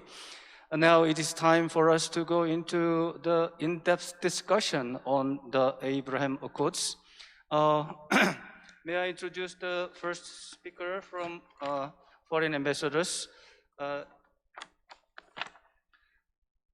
His Excellency Akiba Tor, the Ambassador of Israel to Seoul. He served as head of the Bureau for World Jewish Affairs and World Religions and Deputy Director for Palestinian Affairs in the Israel Ministry of Foreign Affairs, and served also as an advisor to the President of Israel on World Jewish Affairs. He studied at Harvard University, Kennedy School of Government, and Hebrew University, and Columbia University. He's interested in running, mountain biking, and ascending high places. Okay, now, Ambassador Tor, please go ahead. Thank you very much. First of all, it's a great honor to be here at the PyeongChang Peace Forum. But the greatest honor for any Israeli ambassador is to appear on the same stage with my colleagues who are my neighbors, the ambassadors of our neighboring Arab states. So this is really our greatest honor. And just something interesting, my deputy who gave you this idea for this panel is herself an Israeli Muslim Arab woman. So it's just interesting how bridges are built. Okay. Look, what I wanted to say, I wanted to speak very briefly about a few ideas about the Israel-Arab peace process making and what is similar and what is different to the challenge here on the Korean Peninsula. A number of things happened which enabled the Abraham Accords, in my understanding. Number one, there was a maturation of processes in the region. Israel's first peace treaty was with the Arab Republic of Egypt in 1979. That was followed by the Oslo Accords with the Palestinian National Movement in 1993, which have not reached the place that we would like. Afterwards, a successful peace treaty with the Kingdom of Jordan in 1995. And then in the last year, agreements with United Arab Emirates, Bahrain, Sudan, the Kingdom of Morocco. And this will surely spread. I don't know exactly when, but it will spread and it will deepen in the process. To a certain extent, I think that we saw here a convergence of interests among states. The moderate Sunni states who are exercising a certain kind of modernity, democratic values in their societies, feel a strong threat from an emerging Shiite power, Iran, which is trying to achieve weapons of mass destruction. We fear, we share this concern together with them, and in the Middle East, something like this, basically a sort of a national security, a regional security emergency, brings people together. We can't afford to be standoffish if there's really no reason for it, especially when we're looking at something considerably threatening, which threatens all of us. Then there's the very important element of leadership. In this case, there was a strong U.S. leadership under the Trump administration. And now, United States leadership is not essential for these things to happen, but it can be a very important catalyst. For example, the Oslo Accords signed with the PLO were signed without American involvement. But every other peace treaty achieved between Israel and Arab neighbors was accompanied by strong American diplomacy. And that certainly helped here, and we owe a vote of thanks to our American friends. There's also the issue of courageous national leadership at home. His Majesty the King of Morocco, the royal leadership of the United Arab Emirates, to move forward to make peace with Israel is never something simple. It means confronting public opinion, if not at home, then throughout the Arab world. Just last night, I was watching a videotape of a very recent television program on Algerian public television. The discussion was whether it would be possible for Algeria and Israel to play each other in Olympic Games. And except for one person on the panel, all of the panelists were deeply against this. But what was really shocking is that one of the speakers, by the way, in Western dress and speaking very calmly, he said, look, there was an Algerian citizen that was involved in the team that attacked the Israeli Olympic team in Munich in 1972. And we cannot say that what he did was wrong. So what I mean to say is that we had very courageous national leadership of all of the countries who came together to make peace, because it's not simple in the Middle East, and that has to be, people have to be aware of that. Now, I think an important lesson that I hope that all of our countries will learn from the past and will apply is the importance of people-to-people diplomacy. Because in my view, one of the mistakes in the process of making peace between Israel and the Palestinians, which has not gotten to where we want it to be, was that the people-to-people track was abandoned very early on. It was abandoned because Chairman Yasser Arafat felt that people-to-people was a concession. It was a sort of normalization before agreements were made on all other issues. And the Israeli leadership, I think, it's my personal opinion, made the mistake of not insisting on continuing with people-to-people. Because if you don't have people-to-people activity, and if you don't have like a growing of bringing societies close together, then the moment you run into serious political problems at the level of leadership, you don't have any of the societal bridge, or you haven't grown any of the inter-societal understanding which is required to weather political crisis. So I actually don't think that we're going to have this problem at all. Ambassador of United Arab Emirates just told me that when he was back home, United Arab Emirates was full of Israelis. And my friend, Ambassador of Morocco, we both know Israel is full of Israeli Moroccan Jews who are just dying to come and see Morocco and to pay homage to the king that they love. So I think the process of building societal relations will go well. But it's something that we have to do, and we shouldn't neglect it. Now, in terms of the issue here on the Korean Peninsula, and I won't pretend to be any sort of expert, but from what I see, the question of legitimacy in peacemaking is very different. Because the question in Arab-Israeli peacemaking always was the question, are the Jews a nation, and do they have a right to a homeland in lands which are historically lands of Islam or in the Middle East?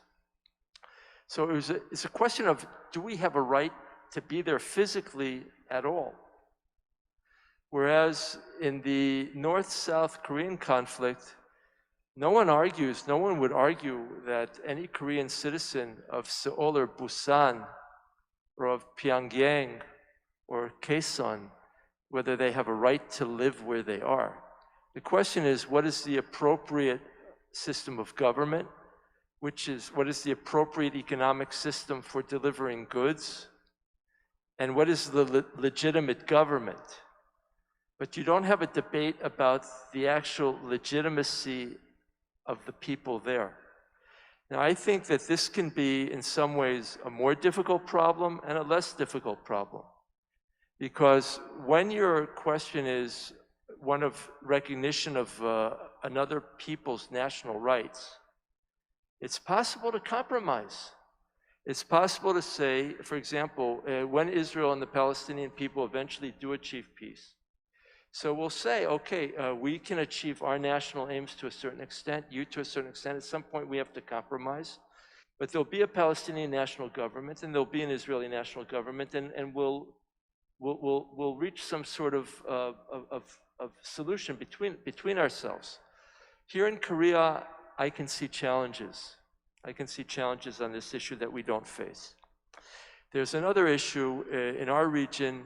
Actually, the conflict was much more violent in the last 70 years, although I do believe that if you will take the entire number of total wounded and dead in all of Israel's wars, all the wars between Israel and the Arab states, I don't think that you will come close to the numbers of those that were lost in the Korean Civil War between 1950 and 1953. But since then, in the last 70 years, it's been quite bloody by us, and more so than by you. My final point, how to solidify the peace, what to do, what can Korea do, what can the ROK government do here? And I think there's actually quite a lot.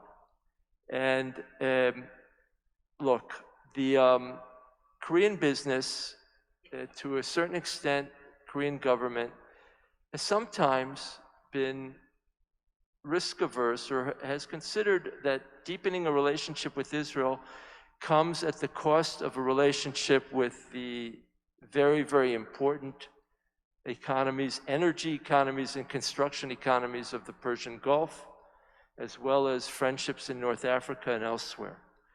And I think that what the Abraham Accords teach is that this is a misconception, a deep misconception. It's not a zero-sum game. And actually, there are incredible opportunities here. United Arab Emirates is a very, very skillful country in terms of finance, but also in terms of aggregation of knowledge about solar energy. Israel is a technology leader in terms of alternative energy, and Korea is in terms of industrial, technological, and marketing capacity, is maybe the most brilliant country in the world. So there's all of the place for us to work together and just to help each other. And this will surely deepen the process. And I'm certain that we can find similar things to do with Morocco and also with our friends in Europe, together with the very, very dynamic economy of the Republic of Korea. Thank you very much. Thank you so much, Ambassador Tor. Your presentation is impressive. A lot of points, a lot of talk points. Actually, when we get a free discussion about how Korea can learn from the lessons and experiences in Middle East. Okay, thank you. Next speaker, His Excellency Abdullah Saif Al Duaimi, Ambassador of the United Arab Emirates. After completing several graduate courses in the United States, he joined the Abu Dhabi Investment Authority as a senior analyst specializing in the US market. In 1997, he was seconded to the privatization committee for the water and electricity sector in the Abu Dhabi Emirate, taking on the role of Director of Independent Water and Power Producers Project.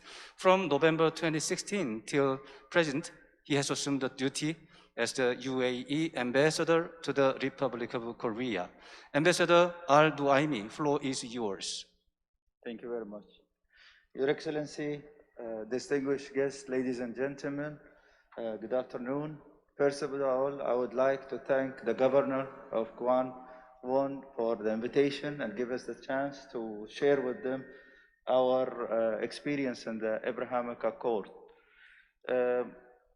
My speech will be on the historical achievement made by my country, United Arab Emirates, in the Middle East peace process through the signing of the Abraham Accord with Israel and the United States in August 2020. The naming of Accord after Abraham is recognition of the Arab and Jewish people that Abraham, their common ancestor. The accord was followed with the signing of the treaty peace between the United Arab Emirates and Israel, September 2020. The treaty, entitled The Establishment of Peace, Diplomatic Relation and Full Normalization of the Bilateral Ties between the UAE and Israel. It also calls enhancing bilateral cooperation in the areas of trade, finance, investment, civil aviation, science, innovation, healthcare, and tourism, amongst others. Thus, these agreements represent a historical achievement for creating immediate and meaningful security, economy, and social benefit in the region. The UAE decision to sign the two documents is in line with its policy orientation toward tolerance and peaceful coexisting with other nations and cultures. The UAE believes that these agreements are considered as a first significant action toward era of security and prosperity. It also believes that the bilateral ties with Israel and the two countries' cooperation with the United States of America on the region matters represent a great potential on diplomatic, scientific, cultural, and economic domains. In addition, these steps meet the aspiration of the UAE people as well as the people in the region for stability and prosperity. The agreement paves a new path for achieving these goals through creation of job opportunities, especially for youth that represent 65% of the region population where they are less than 30 years old. It should be mentioned here that the opinion polls have indicated the majority of young people in the region prefer cooperation with Israel for a constructive solution to the decade-long Palestinian question. The agreement reinforced that the UAE deep and long-standing commitment to the Palestinian people. It is consistent with the UN resolution, which called on the member state to intensify effort to achieve a comprehensive, just, and lasting peace in the Middle East. For that, it has been met with a board of international support. The process of a direct bilateral relation with Israel will naturally take many gradual stages. However, effort to realize that the potential of the treaty are moving rapidly. The UAE and Israel are already collaborating closely to expand and intensify research and treatment of COVID-19.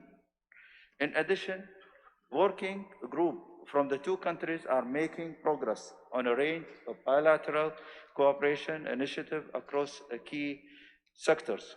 I should mention that during 2019-2020, that the UAE hosted a first visit to the Arabian Peninsula, became the first Arab country to launch a probe to Mars, and made a historic diplomatic breakthrough with Israel. The above-mentioned event showed that the distinctive UAE model that is based on tolerance, the progress of all forms, world-class hub for business, innovation, international cooperation, culture, and a future-oriented society for other nations in the region to follow. Later this year, the UAE will host Expo 2020 Dubai. In 2nd of December of 2021, we will celebrate the 50th anniversary of the UAE Foundation.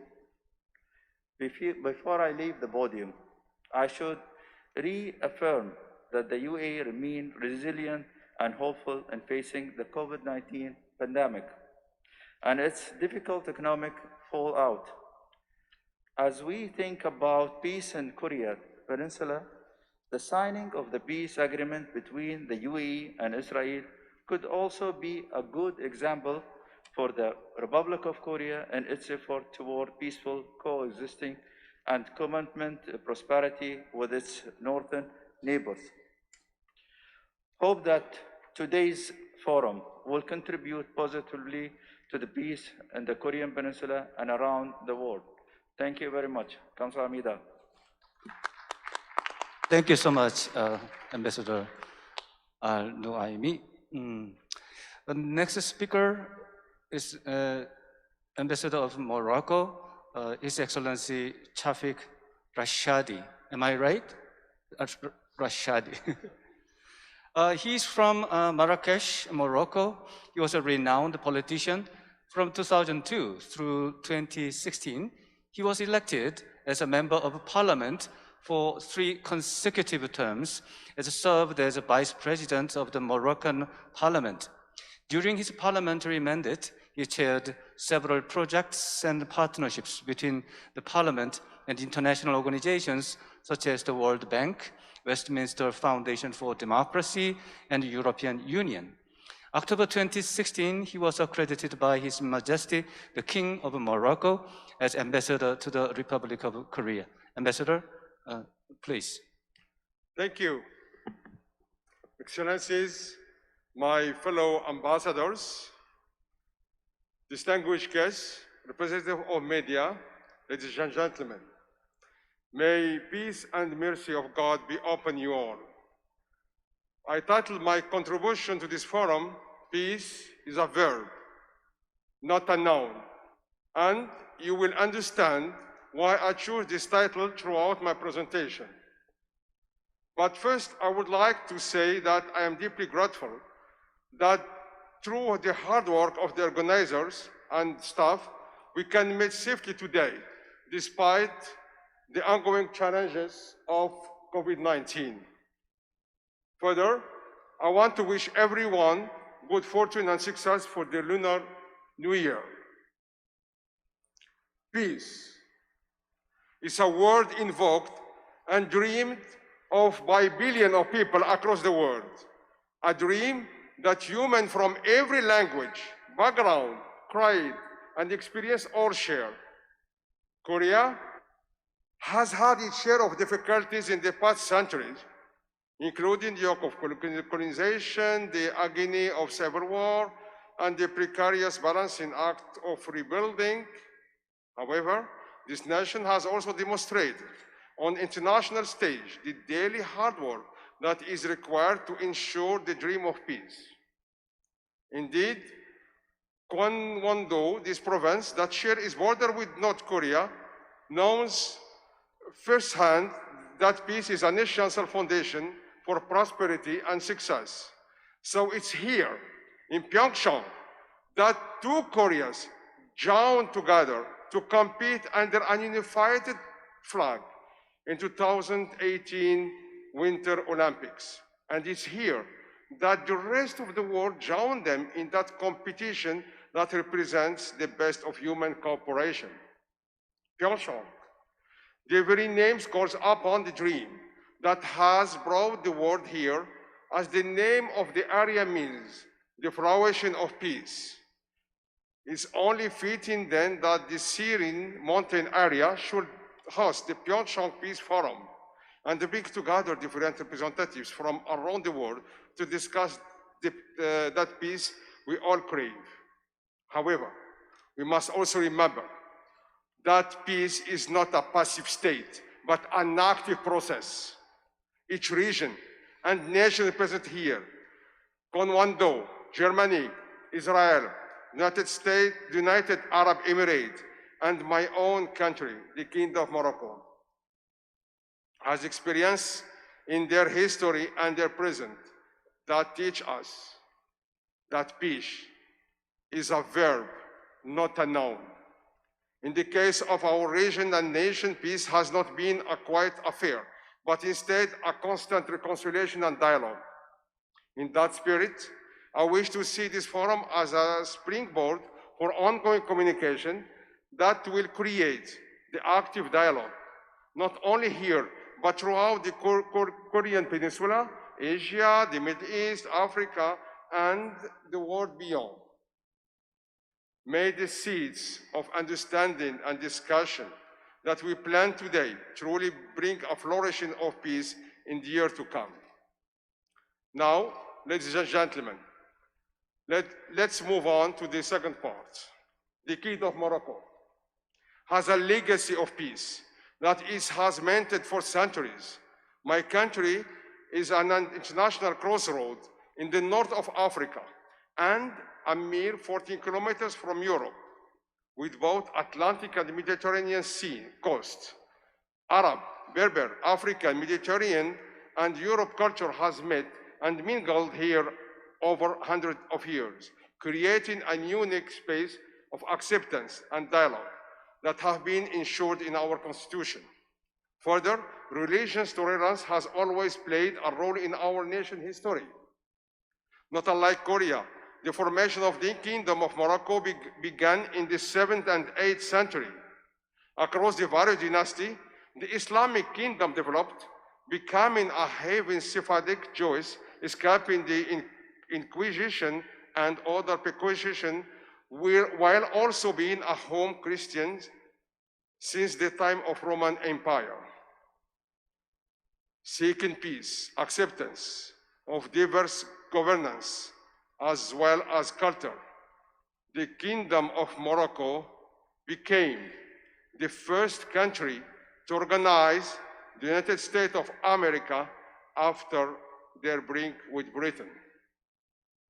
Later, during the year of the French Protectorate, the peaceful coexistence of religions remained an essential fact, notably witnessed in the late King Mohammed V's refusal to hand Moroccan Jews over the concentration camps during the Holocaust. After independence in 1956, Morocco began to actively seek to regain its place on the world diplomatic scene.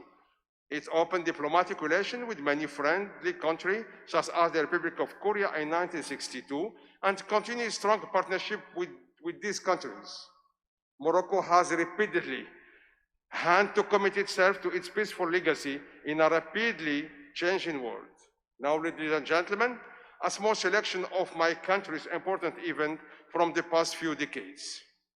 In 1975, the late King Hassan II called upon the citizens of the country to participate in the Green March, an event where 350,000 unarmed people marched into the Sahara to peacefully assert the sovereignty of the country. The current king, His Majesty King Mohammed VI, recalled, is a unique example of mobilization, discipline, and pursuit of what is just. The recovered Sahara region became an economic hub, a leading center of cooperation and geostrategic space dedicated to peace, stability, and shared prosperity. In addition to this economic and social momentum, the southern provinces of Morocco are experiencing a diplomatic breakthrough and a great dynamic with the opening of consulates from 19 countries thus far, such as the United Arab Emirates. This region is Moroccan by law, by history, by the will of its population, and by growing support of international community and the friend of Morocco, including official recognition by the United States of America in 2020 of the Moroccan southern of our southern provinces. every step of the way, from the founding of our kingdom more than a millennium ago to now, my country had to commit and recommit to daily activity of peace, tolerance, dialogue, and reconciliation have always been our watchword and the process that we actively pursue rather than passively anticipate. During a papal visit in 1985 by Pope John Paul II, Morocco was able to set a precedent for the Catholic Church relation with Islamic countries. In turn, King Mohammed VI visited the Vatican in 2000. In recent years, Morocco sought to commit once again to its reputation for peaceful dialogue. And in 2019, the country invited and hosted Pope Francis, who commended the monarch and the country for working toward peace, combating extremism, violence, and terrorism. The Kingdom of Morocco seeks to promote political peace in its region as well. My country has hosted the Inter-Libyan dialogue, seeking to conclude the proceeding with a comprehensive agreement to end the Libyan crisis. This involves helping the Libyan parties to find a political solution to their differences. Such an agreement will enable this Maghreb country to emerge from the chaos that began in 2011. Morocco's role in the negotiation has been widely praised by the international community. Organizations including the United Nations, the African Union, and the Arabic League have both welcomed and highlighted the constructive role the Kingdom has played in resolving these conflicts. Since 1960, Morocco's ongoing commitment to serving international peace and security has led to its long-term contribution to UN peacekeeping operations. And indeed, we are widely held for their top-level involvement. The experience and expertise acquired by Moroccan peacekeepers promotes the universal values of solidarity, dignity, and humanitarian assistance. Consequently, the Kingdom of Morocco has adopted an approach to anti-terrorism that is distinguished by a preventive dimension led with professionalism by Moroccan security forces. This approach has become and recognized at the regional and international level. My country carried that reputation for active peacekeeping further with the agreement in 2020 to create in Morocco the Program Office for Counterterrorism and Training in Africa, a branch of the UN of Counterterrorism. This program will aim to train people and disseminate practice in the fight against terrorism. As you can see, peace has always been a Moroccan verb, and my country steps further into the 20th century. We know our future is deeply tied to the peace of origin of the world. Now, ladies and gentlemen, we come to the end of my contribution.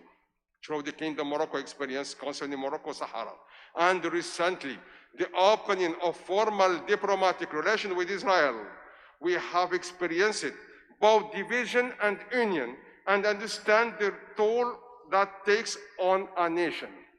Indeed, each country here has experiences that related to both division and union within the past century.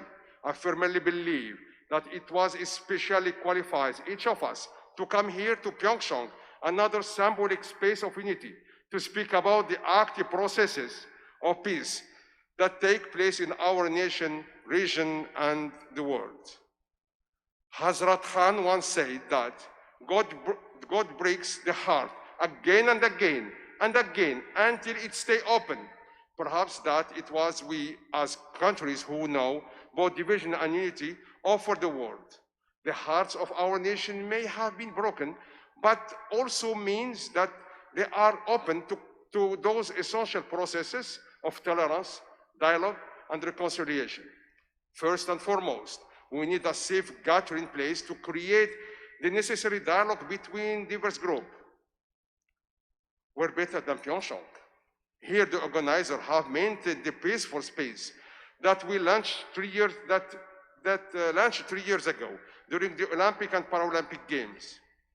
The world participated here in the game a symbol of the national unity, and we come here now to continue that active participation for peace. Second, it is essential that we insist that civil discourse and a fair decision-making process take place here in this space, just as each participating nation bore its flag in 2018, we acknowledge and accept diversity.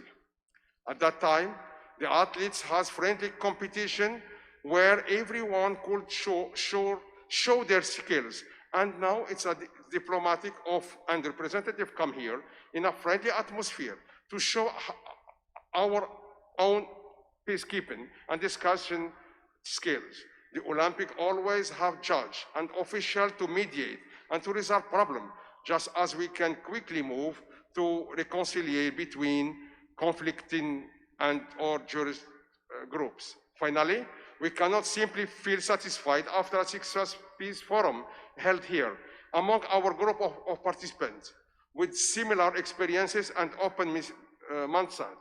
We must play an active role in peace process at home, in the region, and abroad. On the Korean Peninsula, we can join our voices to those who have long fought for reconciliation and peace within South Korea and among its members. Similarly, the members of this forum are challenged to be the outspoken part that we will always start the difficult conversation, demand and expect reconciliation, and work actively to bring conflict to a more peaceful conclusion. Ladies and gentlemen, the dream of the Korean people is to constantly pursue humanitarian love and peaceful dialogue as one unified people. Each country represented here understand through hard-won historical lesson that division and silence and inaction cannot create peace and serve no one. We can combine our experience in the mediation and equitable resolution to offer proactive and creative solution to the threat we face and the potential we must grasp. At every moment, we must remember that peace is not a resting state, a noun, but an active verb that requires our mobilization, discipline, and pursuit of what is just. Only then can we bring about the fruition of peace that PyeongChang promised to the world. May peace be upon you all. Kasamida. Thank you so much. Oh, thank you so much. It was very informative, impressive, and a very inspiring presentation, and also emotional too. Now we have one last but not least, Ambassador of Germany to the Republic of Korea, Michael Reifenstuhl, right? Am I right? Thank you. Floor is yours. Many, many thanks. The pronunciation of this difficult name were even many... Excuse me, I forgot some introductory remarks on you. I was a little bit... So please wait for me just 1 minute. Ambassador Reifenstuhl is from Tegernsee, Germany. He studied law in Ludwig Maximilian University in München and University of Georgia at Athens, Georgia, in the United States of America. He became a foreign service officer in 1993 and worked in lots of countries. The list includes Bosnia-Herzegovina, United Kingdom, India, Egypt, Turkey. He also had duties at the headquarters in Germany on various kinds of missions, including overseas communications, strategy and policy planning, cultural diplomacy, legal affairs, non-proliferation, and regional affairs with nations in the Middle East. Very, very long lists. Please go ahead. I think you mentioned much more than I was aware. So again, if I may say so, first of all, many, many thanks for the invitation to the PyeongChang Peace Forum. Being here just half a year, 6.5 months, this is a great honor and pleasure for me. So somehow I'm a bit, I think, in a somewhat different position because obviously Germany is not part of the Middle East. And so I think I would like to restrain myself to a couple of short remarks, one, two actually on the Accords of Normalization between Israel and various Arab countries, and then maybe some short remarks, food for discussion, maybe for the issue of the inner Korean dialogue, of the peace process, how to get Korea reunificated, and perhaps there are one or two interesting points which I can add from the German perspective. Whereas I always would like to caution, because I think it's never possible really to transfer any historical experience from one region to another, because there are many, many differences. So on the Accords of Normalization between Israel, Morocco, United Arab Emirates, Sudan and Bahrain, I mean, first of all, let me say, as also my government has said, that we very much welcomed this step. We think it was a very substantial and important step towards getting also a solution to the Middle East peace process. We think it is important that we get progress there, and I think this is really a very important step towards peace that we all wish in the whole of the region.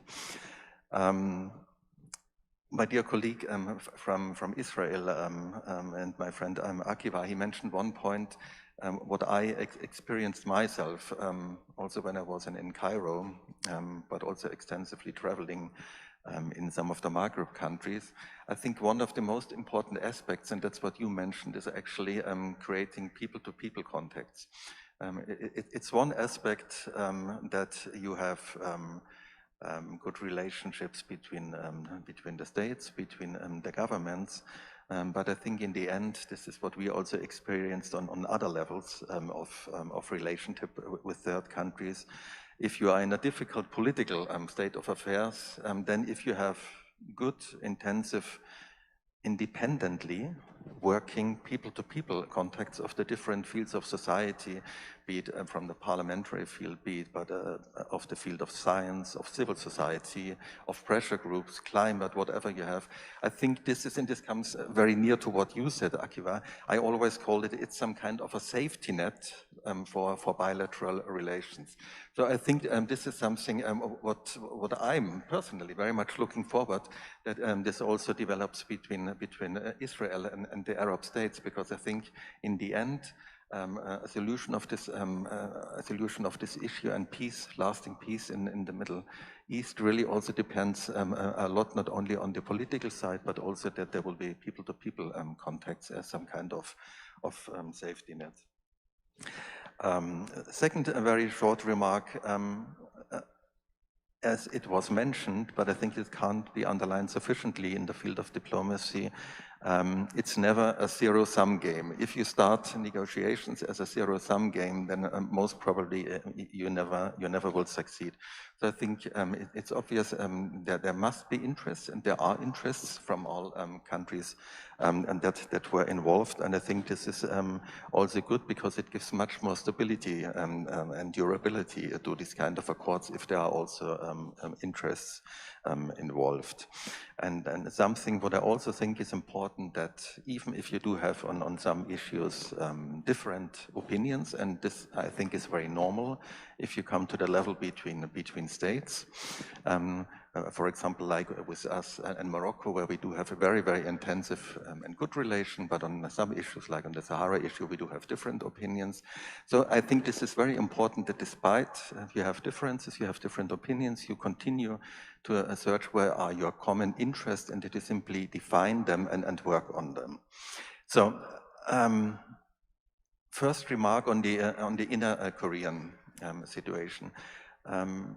I think it is remarkable, and we look with a very high respect for the ongoing efforts of President Moon and his government to get this inner Korean dialogue again moving. It's obviously, it seems to be very, very difficult. I'm a newcomer, but I think one can see there were coming again and again proposals for different fields of cooperation. Also, when he was at the United Nations, he mentioned it also.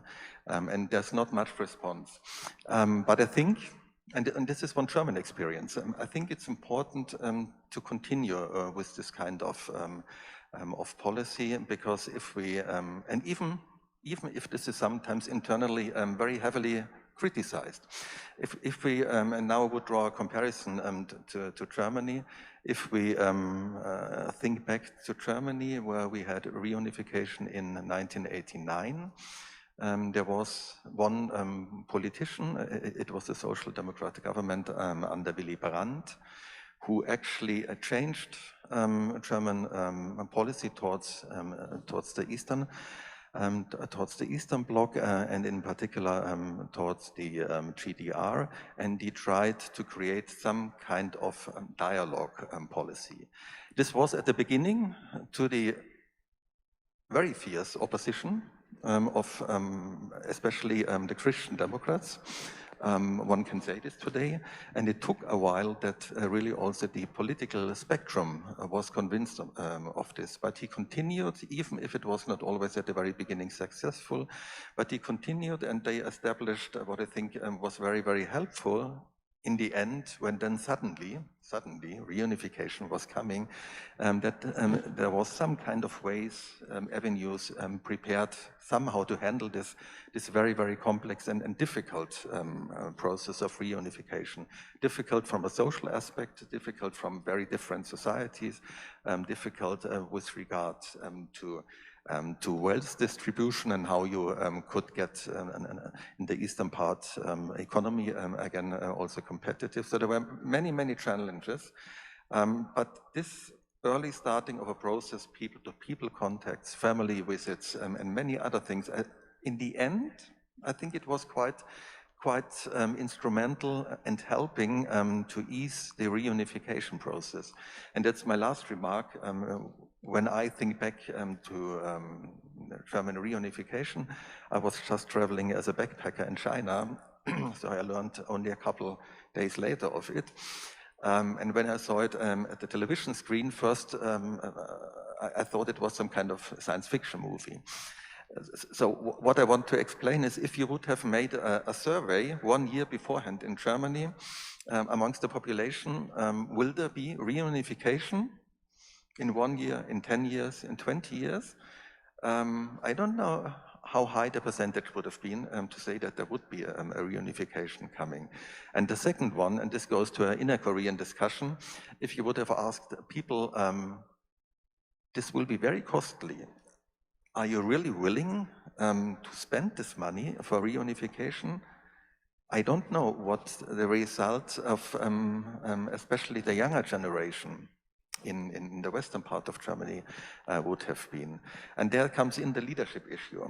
When the chance was there and when the geopolitical climate was there to realize this, then we had courageous leadership from our German side. We had European partners, but we had above all one US president who really, I think we can say, we are very grateful that he enabled us to have the reunification. Many thanks. Thank you so much, Ambassador. So we have 24 minutes left. That's not bad, I think. We still have the time to have a free discussion, and then hopefully, we have a Q&A session. I would like to focus more on this part and implication from the experience regarding the Abraham Accords towards the situation in Korean Peninsula. Does anyone of us have a topic to discuss more or talk more during this period? Anybody? If there is no one to raise, yes, I prepared one. I'd like to ask a question to all of you. What was the most crucial element for the success of the Abraham Accords. As Ambassador Thor already mentioned some of them, there are several elements we might think of. For example, it might be security measure against a common adversary in the region. I would not say the name of the country, but security issue. And it might be an opportunity for an economic prosperity, or it might be a powerful diplomatic initiative by the former president of the US, Donald Trump, his leadership, right? Which one do you think is the most decisive factor for the success of the deal? And can it be applied to this region, to Korean Peninsula? This is something I would like to give you, think a little bit more. So everybody has one say, and 2 minutes. I will give you 2 minutes, and this time, the other way. So Ambassador Reifen Stuhl, you're the first. Well, this is a bit awkward asking me because we are not part not of the agreements on normalization. So I cannot say this is really up for the parties, and I have to say. But I think in general, perhaps simply 1 or 2 remarks. I think probably in the end, I don't know it for this case, but I think in the end it's always a combination of aspects that have to come together, and there partly I will repeat myself. There must be an interest. Probably it was also good that there was some kind of ripening of the situation. That's what my Israeli colleague also mentioned. There are mutual. All the countries in the region benefit from it. Yeah? So this is something what I think is one of the very important aspects. Leadership, as I mentioned, but I think this is not the only issue. And then probably sometimes it's also important that you have a coincidence of interest that simply every of the parties has maybe 1 or 2 specific points that are very important for them, and that you can somehow get it in the deal done. But this is very abstract, and it's not really up to me to qualify this. Here in the region, I don't know. I'm now for half a year here, and this is a very, very complex process. There are many things that are unique here in the region. For example, that you also do have a neighbor that is developing nuclear weapons. So we have one issue that is very, very different to the situation in the Middle East, a country that is continuously upgrading its nuclear arsenals, its ballistic missile systems, what is a very, very substantial concern for us, not only for the stability on the region here, but also because of secondary proliferation issues. So I think here probably one of the most challenging aspects will be the inner Korean dialogue peace process, but also combine it with the task that somehow we need a process going into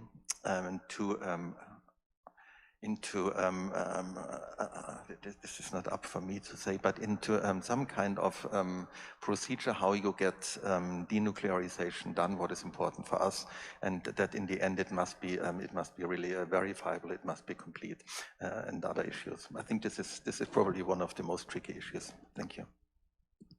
Thank you. Next, Ambassador Rashadi, please. Thank you. Yeah, I think the crucial thing that very important that we have to underline here is exactly the leadership. The leadership, of course, the leadership is very important, and I can tell you the leadership of our, for example, of our king, Mohammed VI, and before him his father, and before him his grandfather. That means is something that is a legacy of leadership, and also.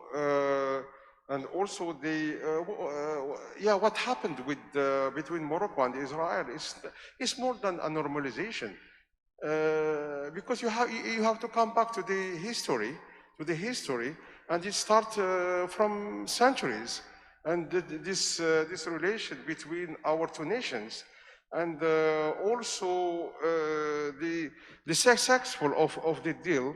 And I don't know if you follow what's happening in Morocco when the delegation of Israel visited Morocco, and when the head of the delegation starts speaking not only Arabic, but he starts speaking dialect, Moroccan dialect.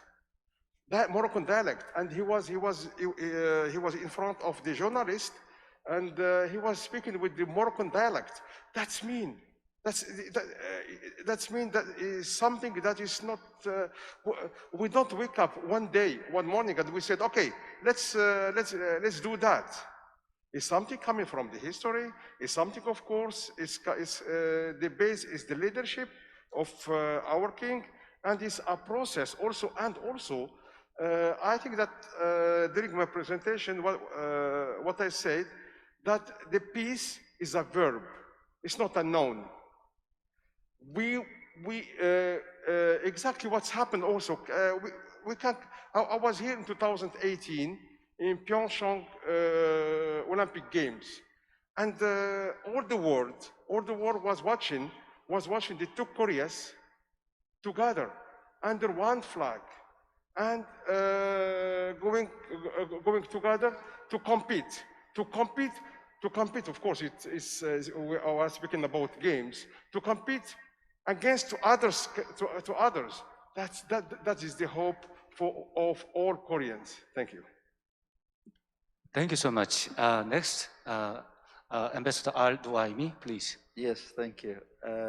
I think the reason why we do this, the framework accord now, I think things change from time to time. And I think, as I said in my speech, majority of this region, more than 65%, they are below 30 years. Imagine what's going to happen if there is no any peace in the Middle East. I think UAE have a different, this is part of our, by the way, policy toward tolerance. And I think this conflict with Israel has been very many years, and it could not be continue forever. So we have to come in a peace. I think UAE paved the way, and others will follow. We can see Morocco, we can see Bahrain, we can see Sudan, and maybe in the future, more they are coming from the Arab country. I think that the conflict between Palestine and Israel, it's sometimes it's an advantage for others, like a terrorist group to use this, not because sake of the care about Israel or Palestine, but for their other agenda in the region. Without mentioning it, it's clear for you what's going on. I think if we don't do something toward peace in the Middle East, as I said, majority of the region is young people. Imagine if there is no stability, no job for them. This is easy target to be attracted by terrorist group. And in that case, will never end in that region, the Middle East. Is not we're looking for prosperity and stability of the region. And I think this is a desire, as His Excellency said, of our leader also. So it's a desire for everybody. I think we need to come to conclusion. We need, at the end, everybody is really seeking for peace. And also we hope this model will roll to North and South Korea to live in a peaceful manner. Again, as I say, it's an ambitious and a desire of the leaders of the two countries for sake of the benefit of their country and the prosperity and looking to the future. Now in UAE, we're looking not just a conflict, we're looking to the future. We sent a probe to the Mars. We invite the popes in 2019. We're looking to get the world to closer and to really live peacefully. And we want this model to be rolled all around across the world in all the region. Thank you. Thank you so much. Now, Ambassador Tor. I just wanted to share with the audience, I think you should know that it's really the deep hope of all of us, and I think of the entire international community, that the Korean Peninsula, primarily the Korean people, will find a way to reunite. Now, on the other hand, North Korea, you have a very difficult situation. Not only you, we also.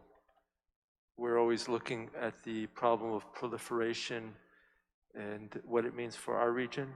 the movement of missile technology, weaponization, uranium enrichment from Pyongyang to Tehran is something of very, very deep concern. And indeed, it's a security crisis for the entire world. However,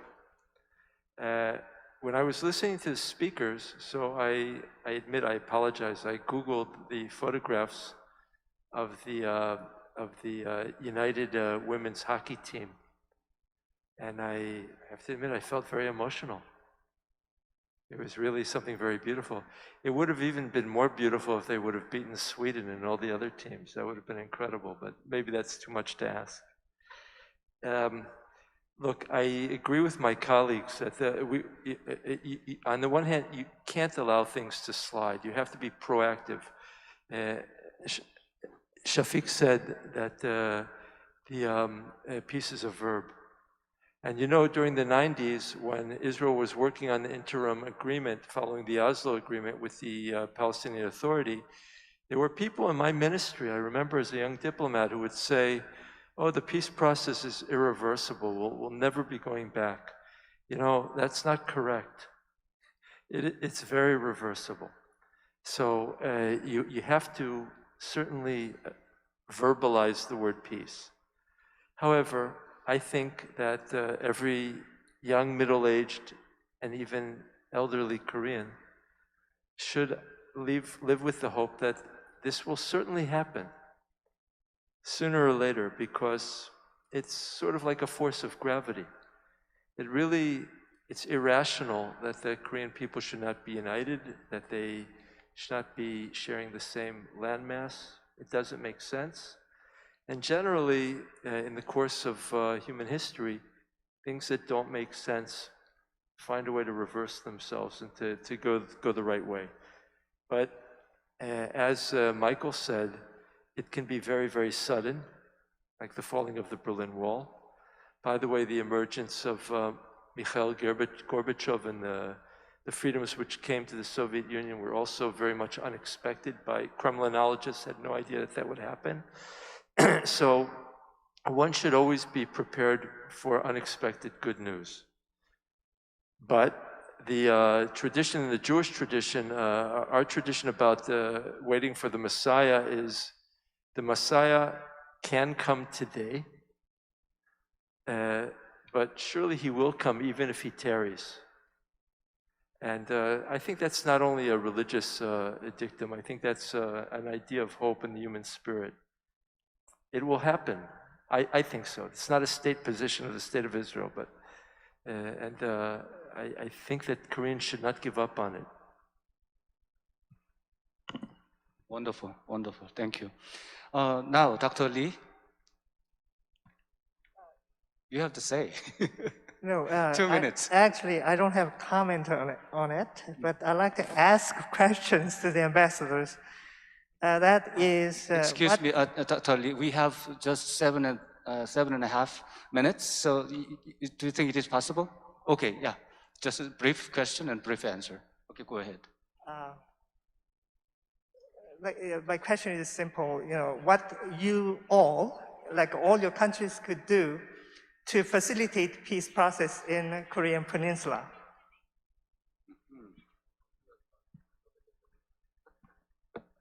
So, I'm not again the first. Maybe one or two ambassadors, maybe, okay, Ambassador Toro. I think we have enough work on our plate. We have to complete making peace in our region. We have to be a good example. But and we also have to be very, very humble and not try to tell you how to handle the situation which you have, which is extremely challenging. As His Excellency, I think we have to be a good example. I'm a member in what they call it the Future Council, which is one of the council is the Korean Peninsula. I'm a member in this council. This council is a member from different parts of the world, and I'm sure the province and the governments they knows about it. It's really more talk about toward the peaceful manner. What's we gonna do after the normalization relation between North and South? how we look at it from political side and also from the economic side. So there is a lot of discussion. I'm a board member in this council, so this is what I can say that really we can support.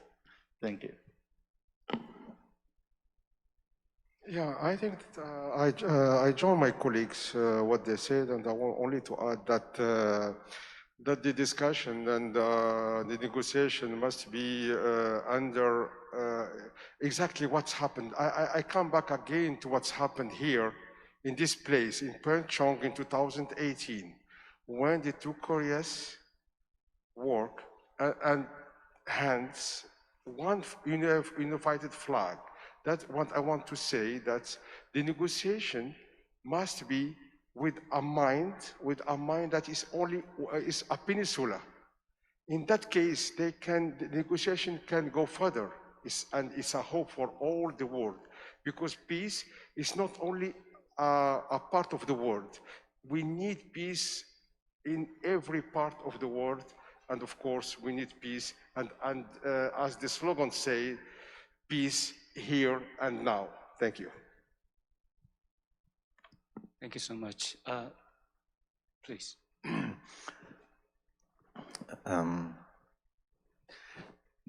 Two remarks. I mean, first of all, between the Korean government and the German government, we do have certain tracks where we are speaking. For example, one is between your Unification Ministry and our Ministry of Economics, where there's a regular exchange once a year on the socio-economic consequences we had in Germany of reunification. We have exchanges between parliamentarians and so on.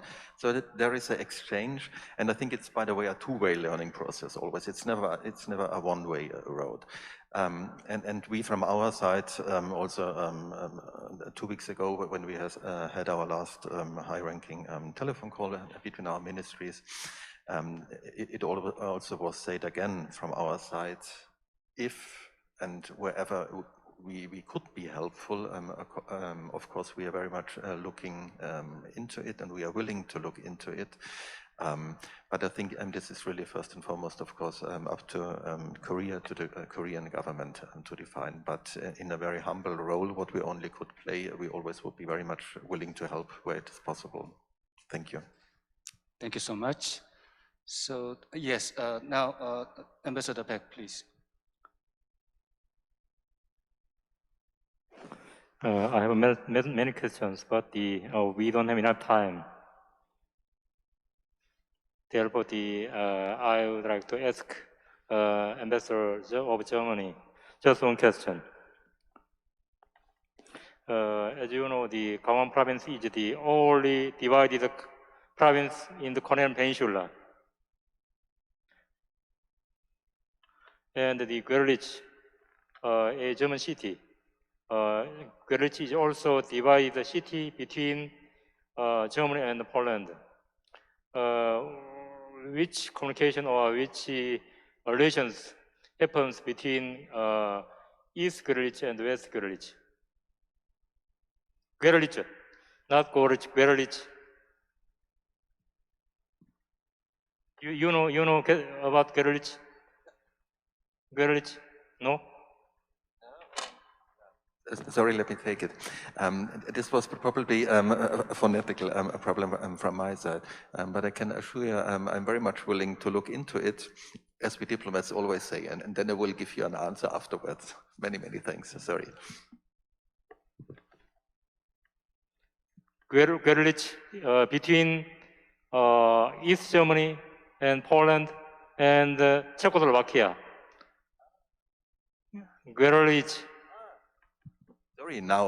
Sorry, this was really, I was difficult now. Görlitz, yes, I mean, Görlitz is, it's not only a wonderful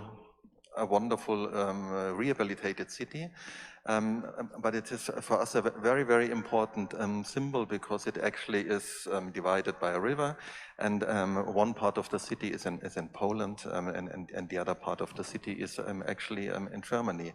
And this was like with other cities, and there you are completely right, we have this kind of approaches We have between Poland and Germany, we have between the Czech Republic and Germany, and also, by the way, also in the western part, where actually this kind of model of cooperation of cities can simply, I think, realize what we both, or what we all mentioned, people-to-people contacts. Yeah, you can start very much on a local level, on a municipality, and this very much can help to build it then step by step bigger. We have it, for example, now also not only in municipalities, but also in regions. So I think, yes, absolutely, this is one of the most promising ways how you can build for trust and confidence. Sorry that it was difficult to understand at the beginning. Is it okay? Okay, thank you. We have almost running out of time, but my watch tells me is we have 2 more minutes. A little bit different, but thank you so much. So we have 2 more minutes, and but 2 minutes is a little bit too short to have a Q&A session. So I would like to skip the Q&A session. Instead, I would like to give a brief remark myself as a kind of a closing remark. I think the successful peace deal was possible because the people in the region, as you all of you said, did not give up the hope. That is one of the most important part. It's not easy to decide which element is the most important, but the people of Israel, the UAE, Morocco, did not give up the hope that the peace will come. This is very important, I think. The next point I think very important is a incentive. An incentive is necessary to make a deal. The incentive should be a good thing, not only for us, but also for them too. In other words, the incentive should be good not only for South Korea, but also for North Korea in Korean Peninsula. The last point is that the balance between domestic preparedness and international environment. I think we know that the golden opportunity for the extremely difficult issue will come. Especially the window of opportunity is opening when the world environment is changing. But we don't know when it is coming, so we need to be prepared domestically to catch the opportunity and communicate with the world so that we can smell out what is coming, what is going. So this special session is one of the most optimal events for us to prepare for the future and to communicate with the world. I think, as Dr. Lee said already, that the Gangwon province better try to regularize this session, special session, with foreign ambassadors under the name of Foreign Ambassadors Forum or Round Table or something. I think this is very important to start. I think this is the end of, our discussion. I want to thank all panels for the lively and quality discussion, and everybody who prepared this event. Good luck, everybody. Have a wonderful evening.